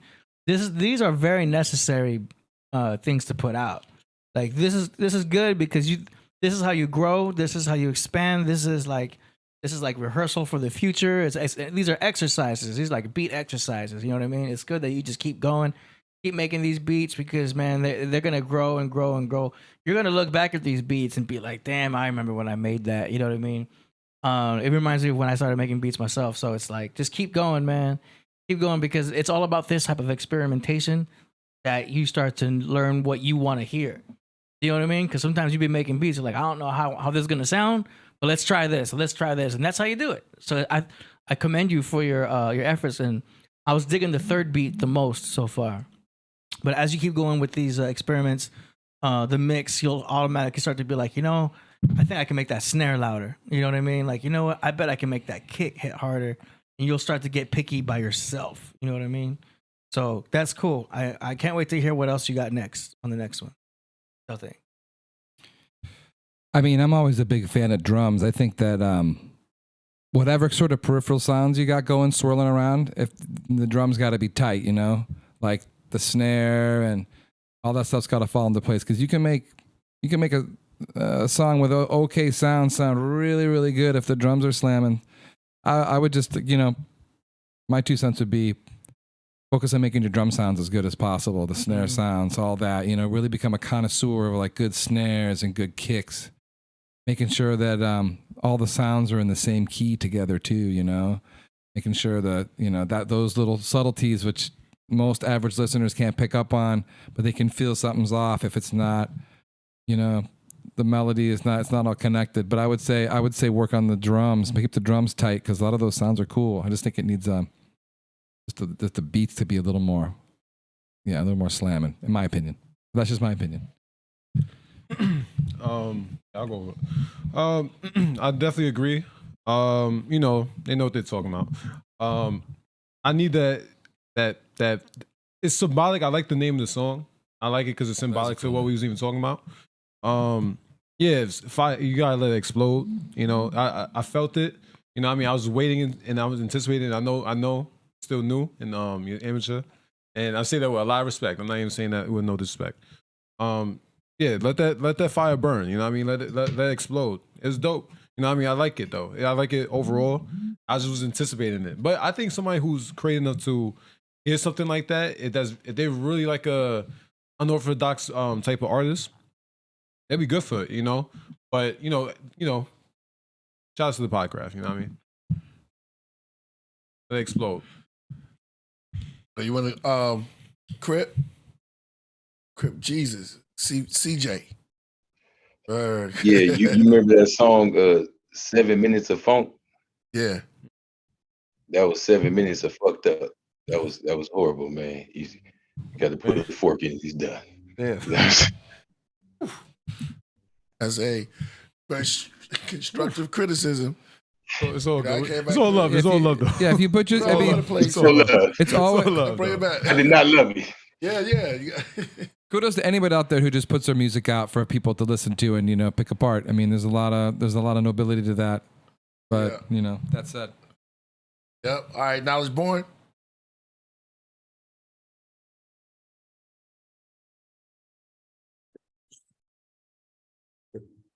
Crip Jesus. Crip didn't give a fuck right there. That's what I'm talking about. He got his Crip cowl on. You know. Hey, he got his Crip cowl. You know, they be talking about Simon Cowell. He got his Crip cowl on. Hey. You see what I'm saying? So, yeah. I think the encouragement was great, AD. You know, from producer to producer. There's nothing like being welcomed into the fold. Yeah. You know, you out there, you trying, you experimenting. Shit, Cassidy's making beats, man. That's all I got to say. Cassidy is out there making beats right now. The rapper Cassidy? Yes, the rapper. You see what I'm saying? Like, so it becomes more alluring as, you know, you're trying to find the sound, just like you have to try to find your sound as an MC or as an artist. You have to find your sound as a producer and not be afraid to go outside of your comfort zone in your box to do what you need to do. So I think one of the biggest criticisms from Nas over the years was beat selection. But Nas gave you what he gave you with his pen. You see what I'm saying? So, you know, these are things that goes. You know, it's not one way. It's all ways. And art is subjective. So not everybody's going to like what you do. But, you know, in this case, you know, we respect what you do and we respect that you invested enough in yourself to get that, you know, feedback and that guidance to help you be great. You know, everybody started off at the beginning. You see what I'm saying? Like the famous line in Matrix 1 was everybody falls the first time, you know, and they was looking for Neo not to fall. He fell his ass off of that roof. You see what I'm saying? Like, so it's a part of that, you know. And you heard what Crip Jesus said, right? Let that be your motivation. I mean, that's another thing too. Like, let that be your ego, get you going. Like, yeah, I'm gonna watch this. You know what I mean? So let that spirit come out.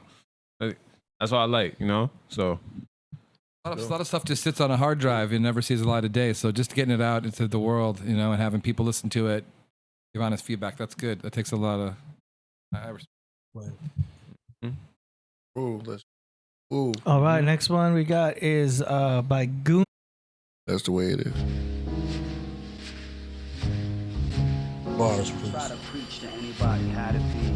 You want to be this way, be that way, be extra positive, because you just can't do that. This is not an extra positive world. So however you can balance yourself out, positive and negative, it's just that. Yeah. Yo.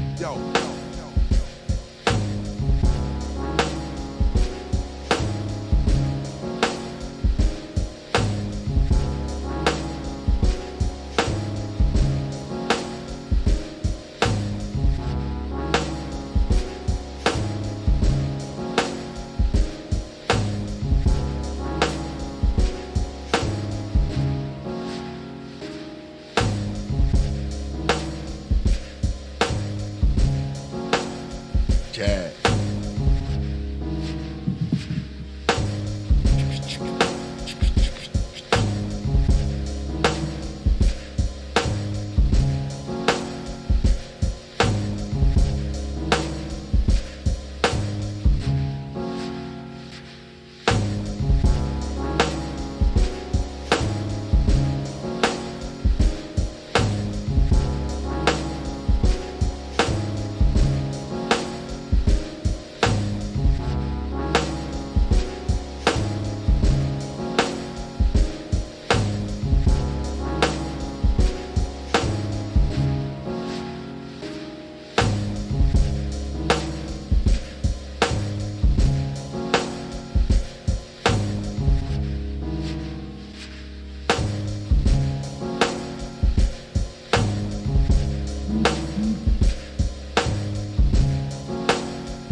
Yeah. This is fire. I like this.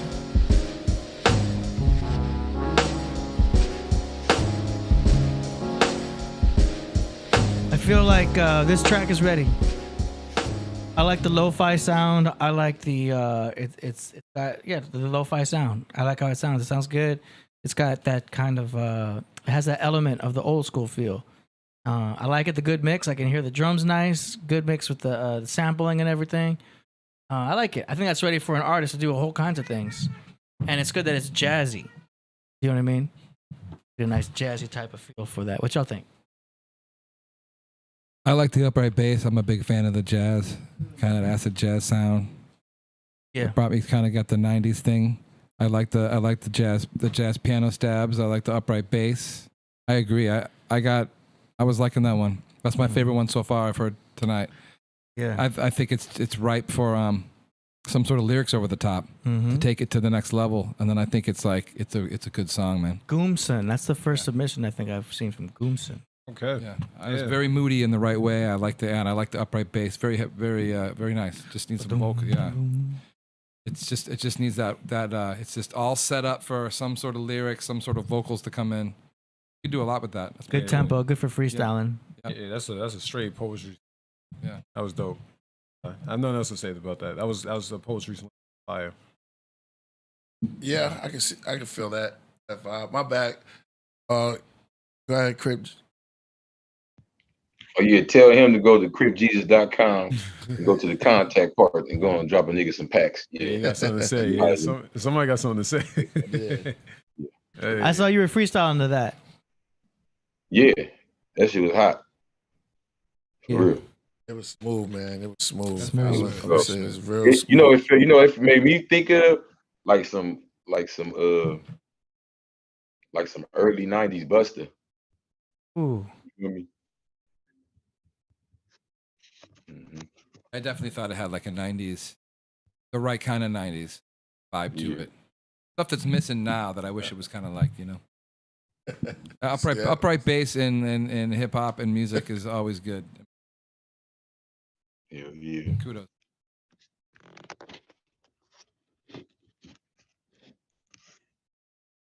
So you, Mr. K. Okay, all right.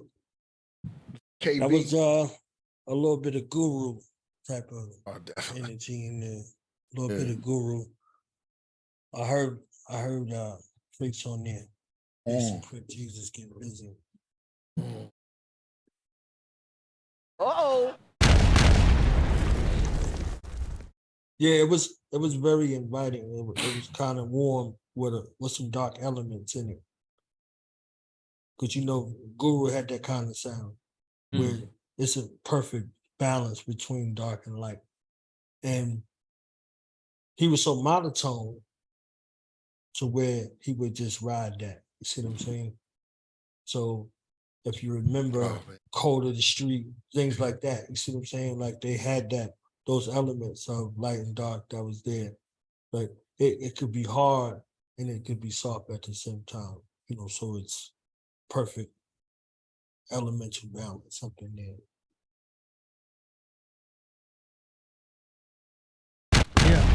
The kitty liked it. The cactus came up and started hissing at us. I think that's a good sign, though. That's how he speaks. It's part of his language. It's like, wow, it's just staring us down. I had no time for that, man. You know how in Hawaii they say aloha? It means hello, goodbye, and thank you. His hissing is means hello, goodbye, and thank you. It's late, man. Come on. Yeah, you know everybody. You know everybody here now. There's no surprise. I mean, you might not recognize me so much, but Cat's bugged out. But I don't know. Hey, Salo, I was in here listening earlier. You know what I'm saying? I see them lions coming up in here talking crazy too. Yeah, I know. They were saying thugging. They're thugging earlier. You see what I'm saying? They brought the thug life, the Leo life energy up in here. So like, we in the building. You know what I'm saying? It was a lot of fire here today. It was a lot of fire. A lot of fire. It was a lot of fire. Yeah, Myeoshe. Yeah, I know. Getting busy. All right, next now we've got a artist named FM. It's for Fighter Mage. From Colorado. Name of the song is Nope. Y'all got to put the name of the song where it says name of the song. Colorado. I'm assuming the name of the song is Dark or O-Key. I'm a killer from Tom, so you know I built my soul on my lyrics. My next victim's the nearest sucker. You're blasting the purest of the pure. It's Jada's fearless. I got the disease and the cure. Funky for sure, with the repeat to reward. I rap with the breath every MC is blessing in a jerk to the left. You get ever settle for second class. Ill is nil, zero factor. I dive in the dark after the divine evil master. Demons in the river, the devil's here in the sky, splitting to reveal my lip and my tongue spitting. Hissing like a snake bitten by his own fang. I need dope from my flame, then I'm in my land. MCs, they get so like Tang. I'll get more rap in the game. Close attention, son, but they don't know how to stop until he's done. Pull you out of your shoes with the force of my lungs. Pick you up again and do it for fun. Don't remember the name, play my rap, it's a game in the game. It's all the day. Give you religious categories in the frame. 5,000 years of the shit and it's still all the same. Mindless slaves, enslaving slaves. I'm swimming from the drapes, hiding my treasures and caves. I run with the brain, but fear no pain. And J Slick Kane, crazy cloud. You ain't gotta wonder what I'm about. Holding you down in the cold, cold water until you drown. You do throw a battle in life. Ooh, Mr. Carter, or should I say Carter? Call my name and I'm there, catching MCs unaware. While the fans stare into the black hole of rap. Your life is sad, rendered unto your ending. Your vision fading, and now the room is spinning. Your vision is only you grinning, like the devil himself in the flesh. Insulation with the zipper for a free little mesh. I'm dressed to make a mess that I'm checking out with a treasure chest. Wow. All right. Wow. The rapping kind of reminded me of S.A. Martinez from I was 311. thinking the same thing. Right? Yeah. Can't like light on my side where my ego becomes. It's like a 311 I was type thinking of thing. the same thing.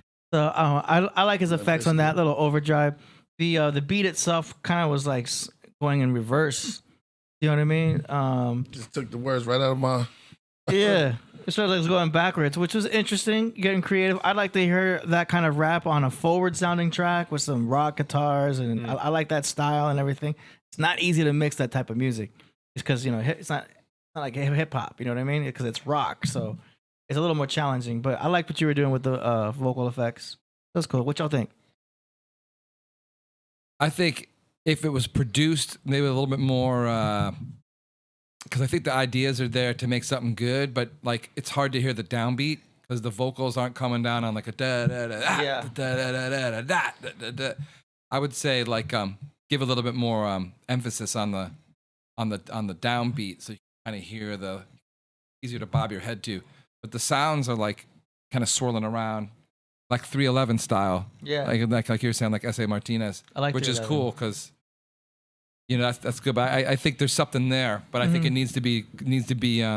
I would say again, making an emphasis on able to bob your head to it a little bit. Yeah, I definitely agree with that. I definitely agree. Like it's something there. You know what I mean? Like I want to feel like I'm throwing stuff at the wall. You know what I mean? Just throwing things in my room. You know what I mean? I like the style. Like I ain't gonna lie. Like I like the style. I dead like the style. I just want. I think it just needs to be better mixed. That's really what it is. Like I think I need to feel like I'm like angry and I'm a teenager. I'm frustrated. I gotta throw stuff in the room. You know what I mean? But it was definitely. I ain't gonna lie. I like the style. You know what I mean? It's not for everybody's ears, but like it's fine for me. You know what I mean? It's dope. That's what I'm saying. That's the place I want to be put in. You know what I mean? His voice had a nice timbre to it. It has a nice had a cool like flavor to his side. Yeah, something like that kind of. Crip Jesus. Remember that Prince song? Oh wait, can you hear me? Yeah, we hear you. Remember that Prince song, "When Doves Cry"? Yeah, yep, I can hear that. That was when drugs cry. That shit damn near made my nose hurt. I never had a nosebleed for that damn song. Got some sonic nosebleeds. They do. Yeah. I felt like I was like going backwards, like you said too. Like the door is shut, you go back upstairs. It's like Nas rewind. I get you. Water goes back up into the Force it. Well, like when they had that backwards video of someone eating like a bowl of cereal, you know, but it goes backwards, so that's all comes out of their mouth into the bowl rather than. Yeah, the bathtub is empty. Yeah, you get your clothes fully clothed. I got you. Okay. Go ahead. I was born. That was some marsh rap right there. Some marsh rap. Yeah. Skills Yeah. right in the middle. I think you said Limp Bizkit and who was it, like Kid Rock and them kind of shit. Like, it's a place for that. It's a place for that, and it's I agree with Solo. Like, I want to tear some shit up. Like, I'm saying. Like, I want to tear some shit up, but I'm like halfway picking up the chair and putting it down at the same time. Like, wait a minute. Is it now? Is it, like, So, I want to tear some shit up. I want to tear my room. Like, see, look, all of that football came out of you. All that football came out of you just now, Solo. You see what I'm saying? That's football practice shit. Like, you're not listening to the stuff you regularly listen to. You going to football practice or you going in the gym, you got to hear something like that. Yeah. Like, so, or you drugged out, like Crip Jesus said, like you rolling or some shit. That's crazy in the club. So. So all of it is based upon whatever setting you in. You see what I'm saying? So that's not for this setting, but that setting works. There's a couple of places for it. Come on, yo, going crazy, yo. He knows on some that he's staring at the. Wow. Like at the end of the show, he started bugging out. Yeah. I heard that rewind freeze too. Yeah.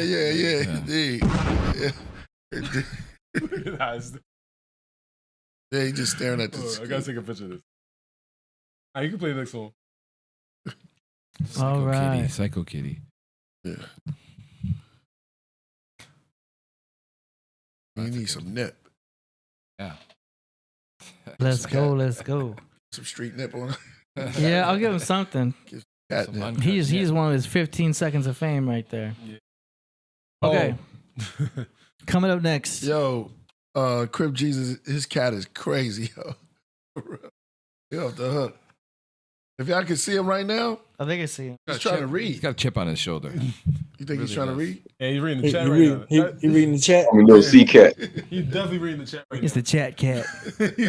You're like, nah, got wilding right. Yeah. We got 2 more submissions to go. This next one is by the female producer that we have that submits a lot. Her name is Oni Dakini. Oni Dakini.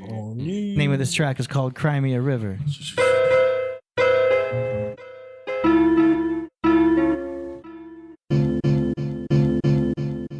Yo, I got a crew with the beats and the smarts in. When it comes to that, what it do? It ain't never easy. It's all good. In where I'm from, you got to do this from your heart. Check this out, check this out, check this out. Bullshit. Yeah. For real. You know the spitting is tight. Check this out, check this out, check this out. Yeah. Now I'm at a level supreme to the devil. In where I'm from, ow, knock a nigga out. And yo, I got a dog that bites. Fuck the barking. For real. You see him black and blue. Knock a nigga out. So I stood up. You know the spitting is tight. Bruh, look. Hey yo, that kid is nice.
Yo, that's cool. I like what she's doing there. She's really becoming like almost like a DJ because she's producing hip hop, elements, hip hop songs. You know what I mean? Like these beats may not necessarily even need a rapper. You know what I mean? It sounds like a DJ mixtape where the DJ is just kind of cutting in through some breaks.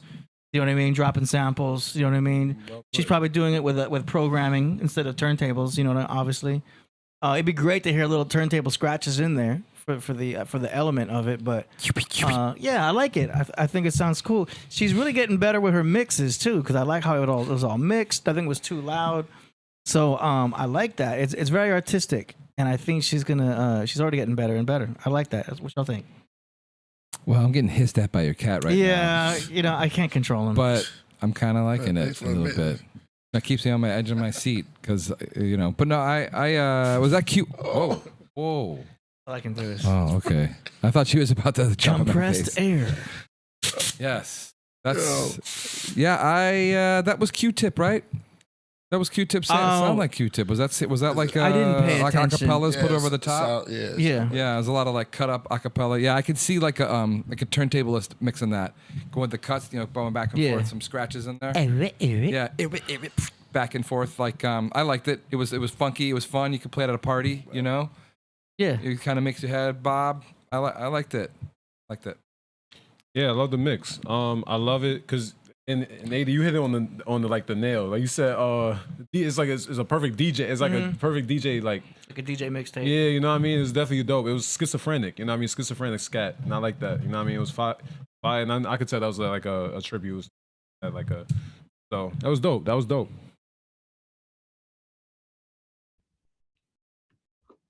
Peace to the guy AOB, a lot Cypher born. I liked it a lot. You know what I mean? I was really feeling, how she used the jazz. I'm a big fan of jazz. I'm a big fan of just vibe type music, period. Sade, I even put it on the different number hertz and all that, you know what I mean? The massage type shit and all that. So I was feeling how she was like basically touching all the elements with the vocals and the sound and the smoothness all together. I agree also. I like the flow of it. Q-Tip sample, it kept it bouncy, kept you like in a happy mood. Yeah. Play at a party. Yeah, it's like not too moody, it's just loose and fun. Walk around to that beat. Exactly. I was born. All these hip hop heads in here, hip hop turning 50. I was raised on all this hip hop. I ain't get all them hip hop nuances in there. I'm mad. I'm fucking up some people hip hop credit scores and shit. You know what I'm saying? Like y'all ain't hear that, can't keep running away in there. Y'all ain't hear all of that shit all of that beautifulness that's there. That was the East and the West Coast. 50 years of hip hop, right? All of this lying that's going on and revising of hip hop stories and all people just making up stuff and they're going everywhere with this. Like, it's real to still see some authenticity that exists. Like somebody still got some ears, some ears that go from 93. Like they performing these songs on tour right now. They, it's 30 years, 93, everybody's on it. Like that was 93, 94. Like these were defining spaces in hip hop history that they're revising again in front of your eyes. You see what I'm saying? So like that's so purposeful and timely that she's doing it now, because that need to be on one of these shows that they got like as music in the background for one of these curation stations where they're looking at this art and this culture in the background. So I just think that it was super fly that she did a few of those things and mashed them up together from the East to the West Coast. And she talking a little shit in there without her having to say nothing. I think that's beautiful. Beautiful right there. Shout out. Oni Dakini, she's in the chat. Keep them mad. Keep them mad, Oni. If they mad, keep them mad. She said, tell them, KB. Oh, we got K9. Yeah. All right, yes. Our grand finale of the night is none other than K9 representing the Leo Moon, and on behalf of the Leo Moon. You Bomb. know what I'm saying? He has a K900. That's what I'm going by on this. Hey. Name of the song is Cyclops. It's raw, unmixed leak. He just uploaded it yesterday. So check it out.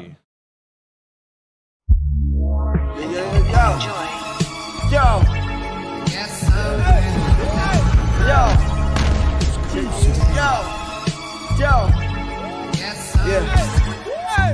Yeah, these motherfuckers hate that I'm back at it. I'm back smacking all these motherfuckers with dope. They like my crack addicts. Mathematics told me to kill it and take a stab at it. If talent adds up to the product, it ain't no bad batches. Fuck talking what you lacking. Let's spill all the cash in. Hooks on point, but with these lines, I'm real in the passion.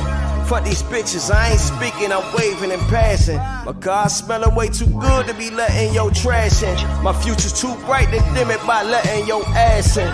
Put a nail in it, baby, yeah, ash to ashes, dust to dust. Who want rock with us? When I fell, I told him double up. When I fell, I seen him double dutch. All good, I still get double love. When at the table, I'm a double grub. There ain't nothing like I, originator. None greater, Cyclops. Yeah, put the beat inside a pine box. I'm drinking pine tea, just combating the 19. Motherfuckers making me sick with the flu. Wait till I fly, but they be mad I flew. Yeah, so up, I cannot snooze. Yeah, counting up the blues. Watch these niggas catch the blues. Yeah, originator, none greater. Let's get this paper. Cyclops, boy. Yeah, we gonna keep it like that. One time, yeah, I mean that. Yeah, originator, none greater. Motherfucker, I'm Cyclops. Yeah. Royal Priesthood exclusive. With my bag. We ain't gonna do this shit overnight. We gonna leave it like this.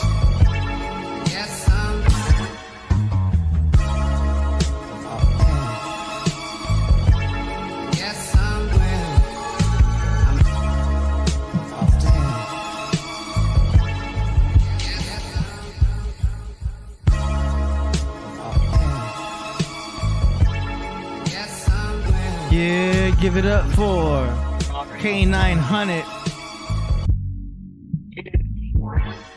Cyclops. Damn. That's fire. Oh shit.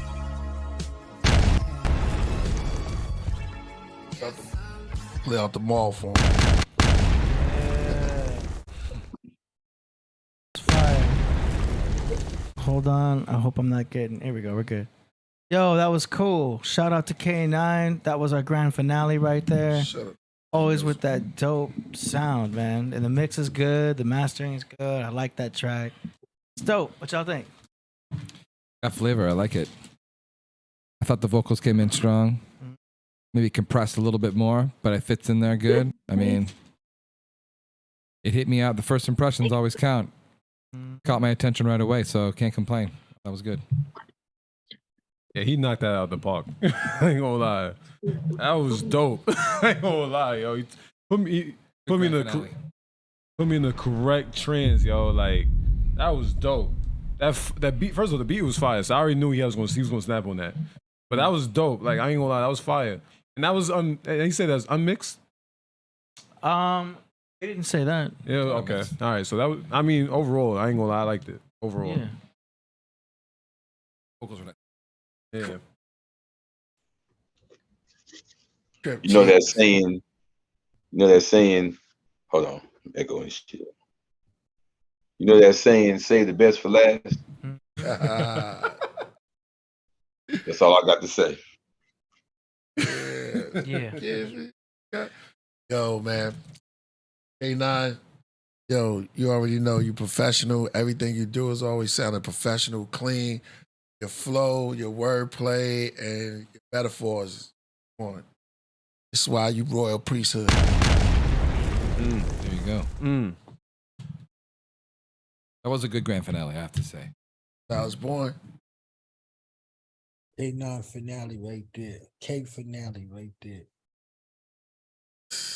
That was every bit of what you want to hear and we ain't hear him yet, really. He's still shadow boxing.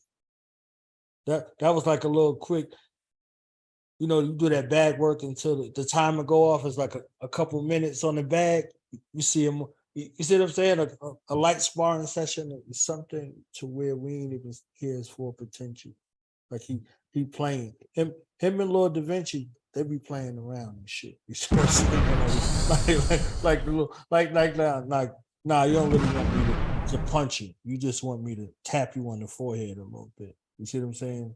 So is that with a mean beat that was kind of something that put you in a trance? At the same time with that sound is real. Like, K9, stop playing with us, K9. I know it's easy. Like, I know you're exceptionally talented. You know, stop playing with us, K9. You see what I'm saying? Shout out to Dro. Dro gonna be on. He gonna be doing his part. Dro gonna be coming on. He gonna do a segment soon. Crazy. Bird. Yeah. All right. Well, thanks to everyone who submitted. If you guys are interested in submitting for the next episode, go to killerpriest.tv/song promo. Links in the description. I'm trying to get out of here, Dro. And you're going to see everyone who submitted, the links to their info is going to be in the description also about an hour after the show. So, yeah, thanks for all who submitted. All right, here, play this song as we go out. Hold on. I can't do these. Hold up. Are we going out right now? All right. Yeah, I just want to thank. No, we're not leaving yet. Shout outs. What I'm saying. I want to thank Crip. Who's Lamar? That's Dro. Man, we trying to get out of here, bro. Look at him. We at. Shout out to Dro Watts. Word.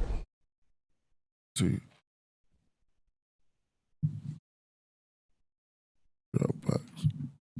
How do I send it? WhatsApp. Hey, you should call it WhatsApp.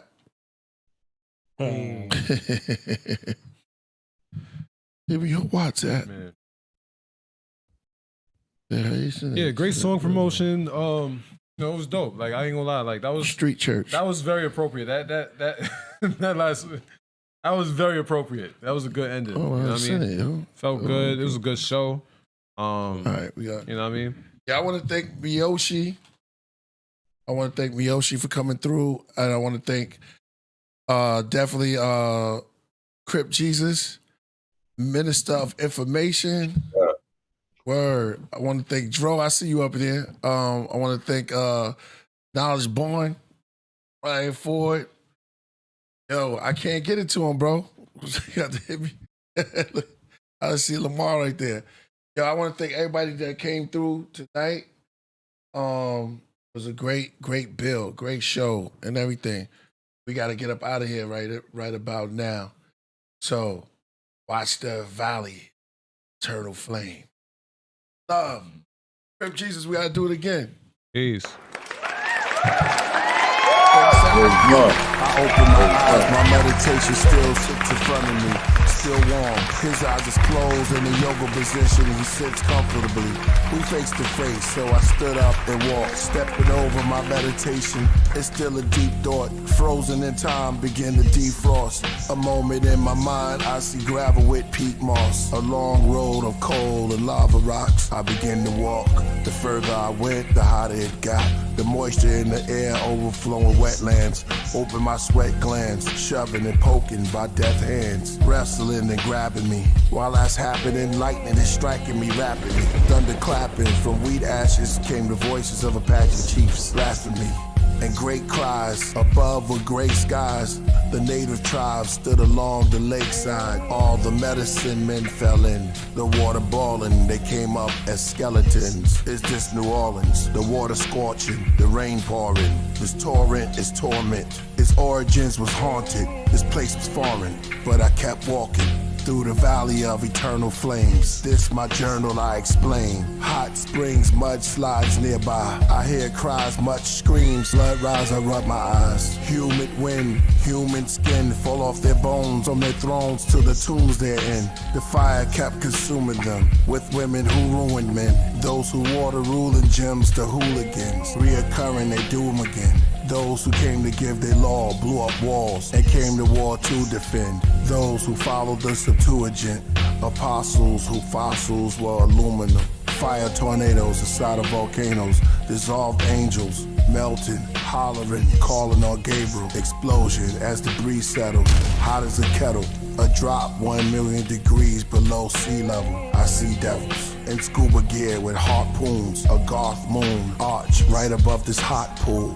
I walk above the magma chamber. They climbed up Jacob's ladder into matter to escape danger. The fire was angered. I saw slaves building fire pits. Brick by brick, backs were whipped. Graveyard shift, a cave with cracks in it. The way a cyclone of bats exit. Behold, Jesus of Nazareth control the narrative. Pillars of fire, these are the scrolls for savages. In the valley of eternal flames, smoke form bodies, there are no remains. Am I here for shame, guilt, or unworthiness? Sun worshippers, or I came from the dis, or from the Merkabah, as the one shining, unwinding, the one from flying, to walk in the valley of eternal flames, undying.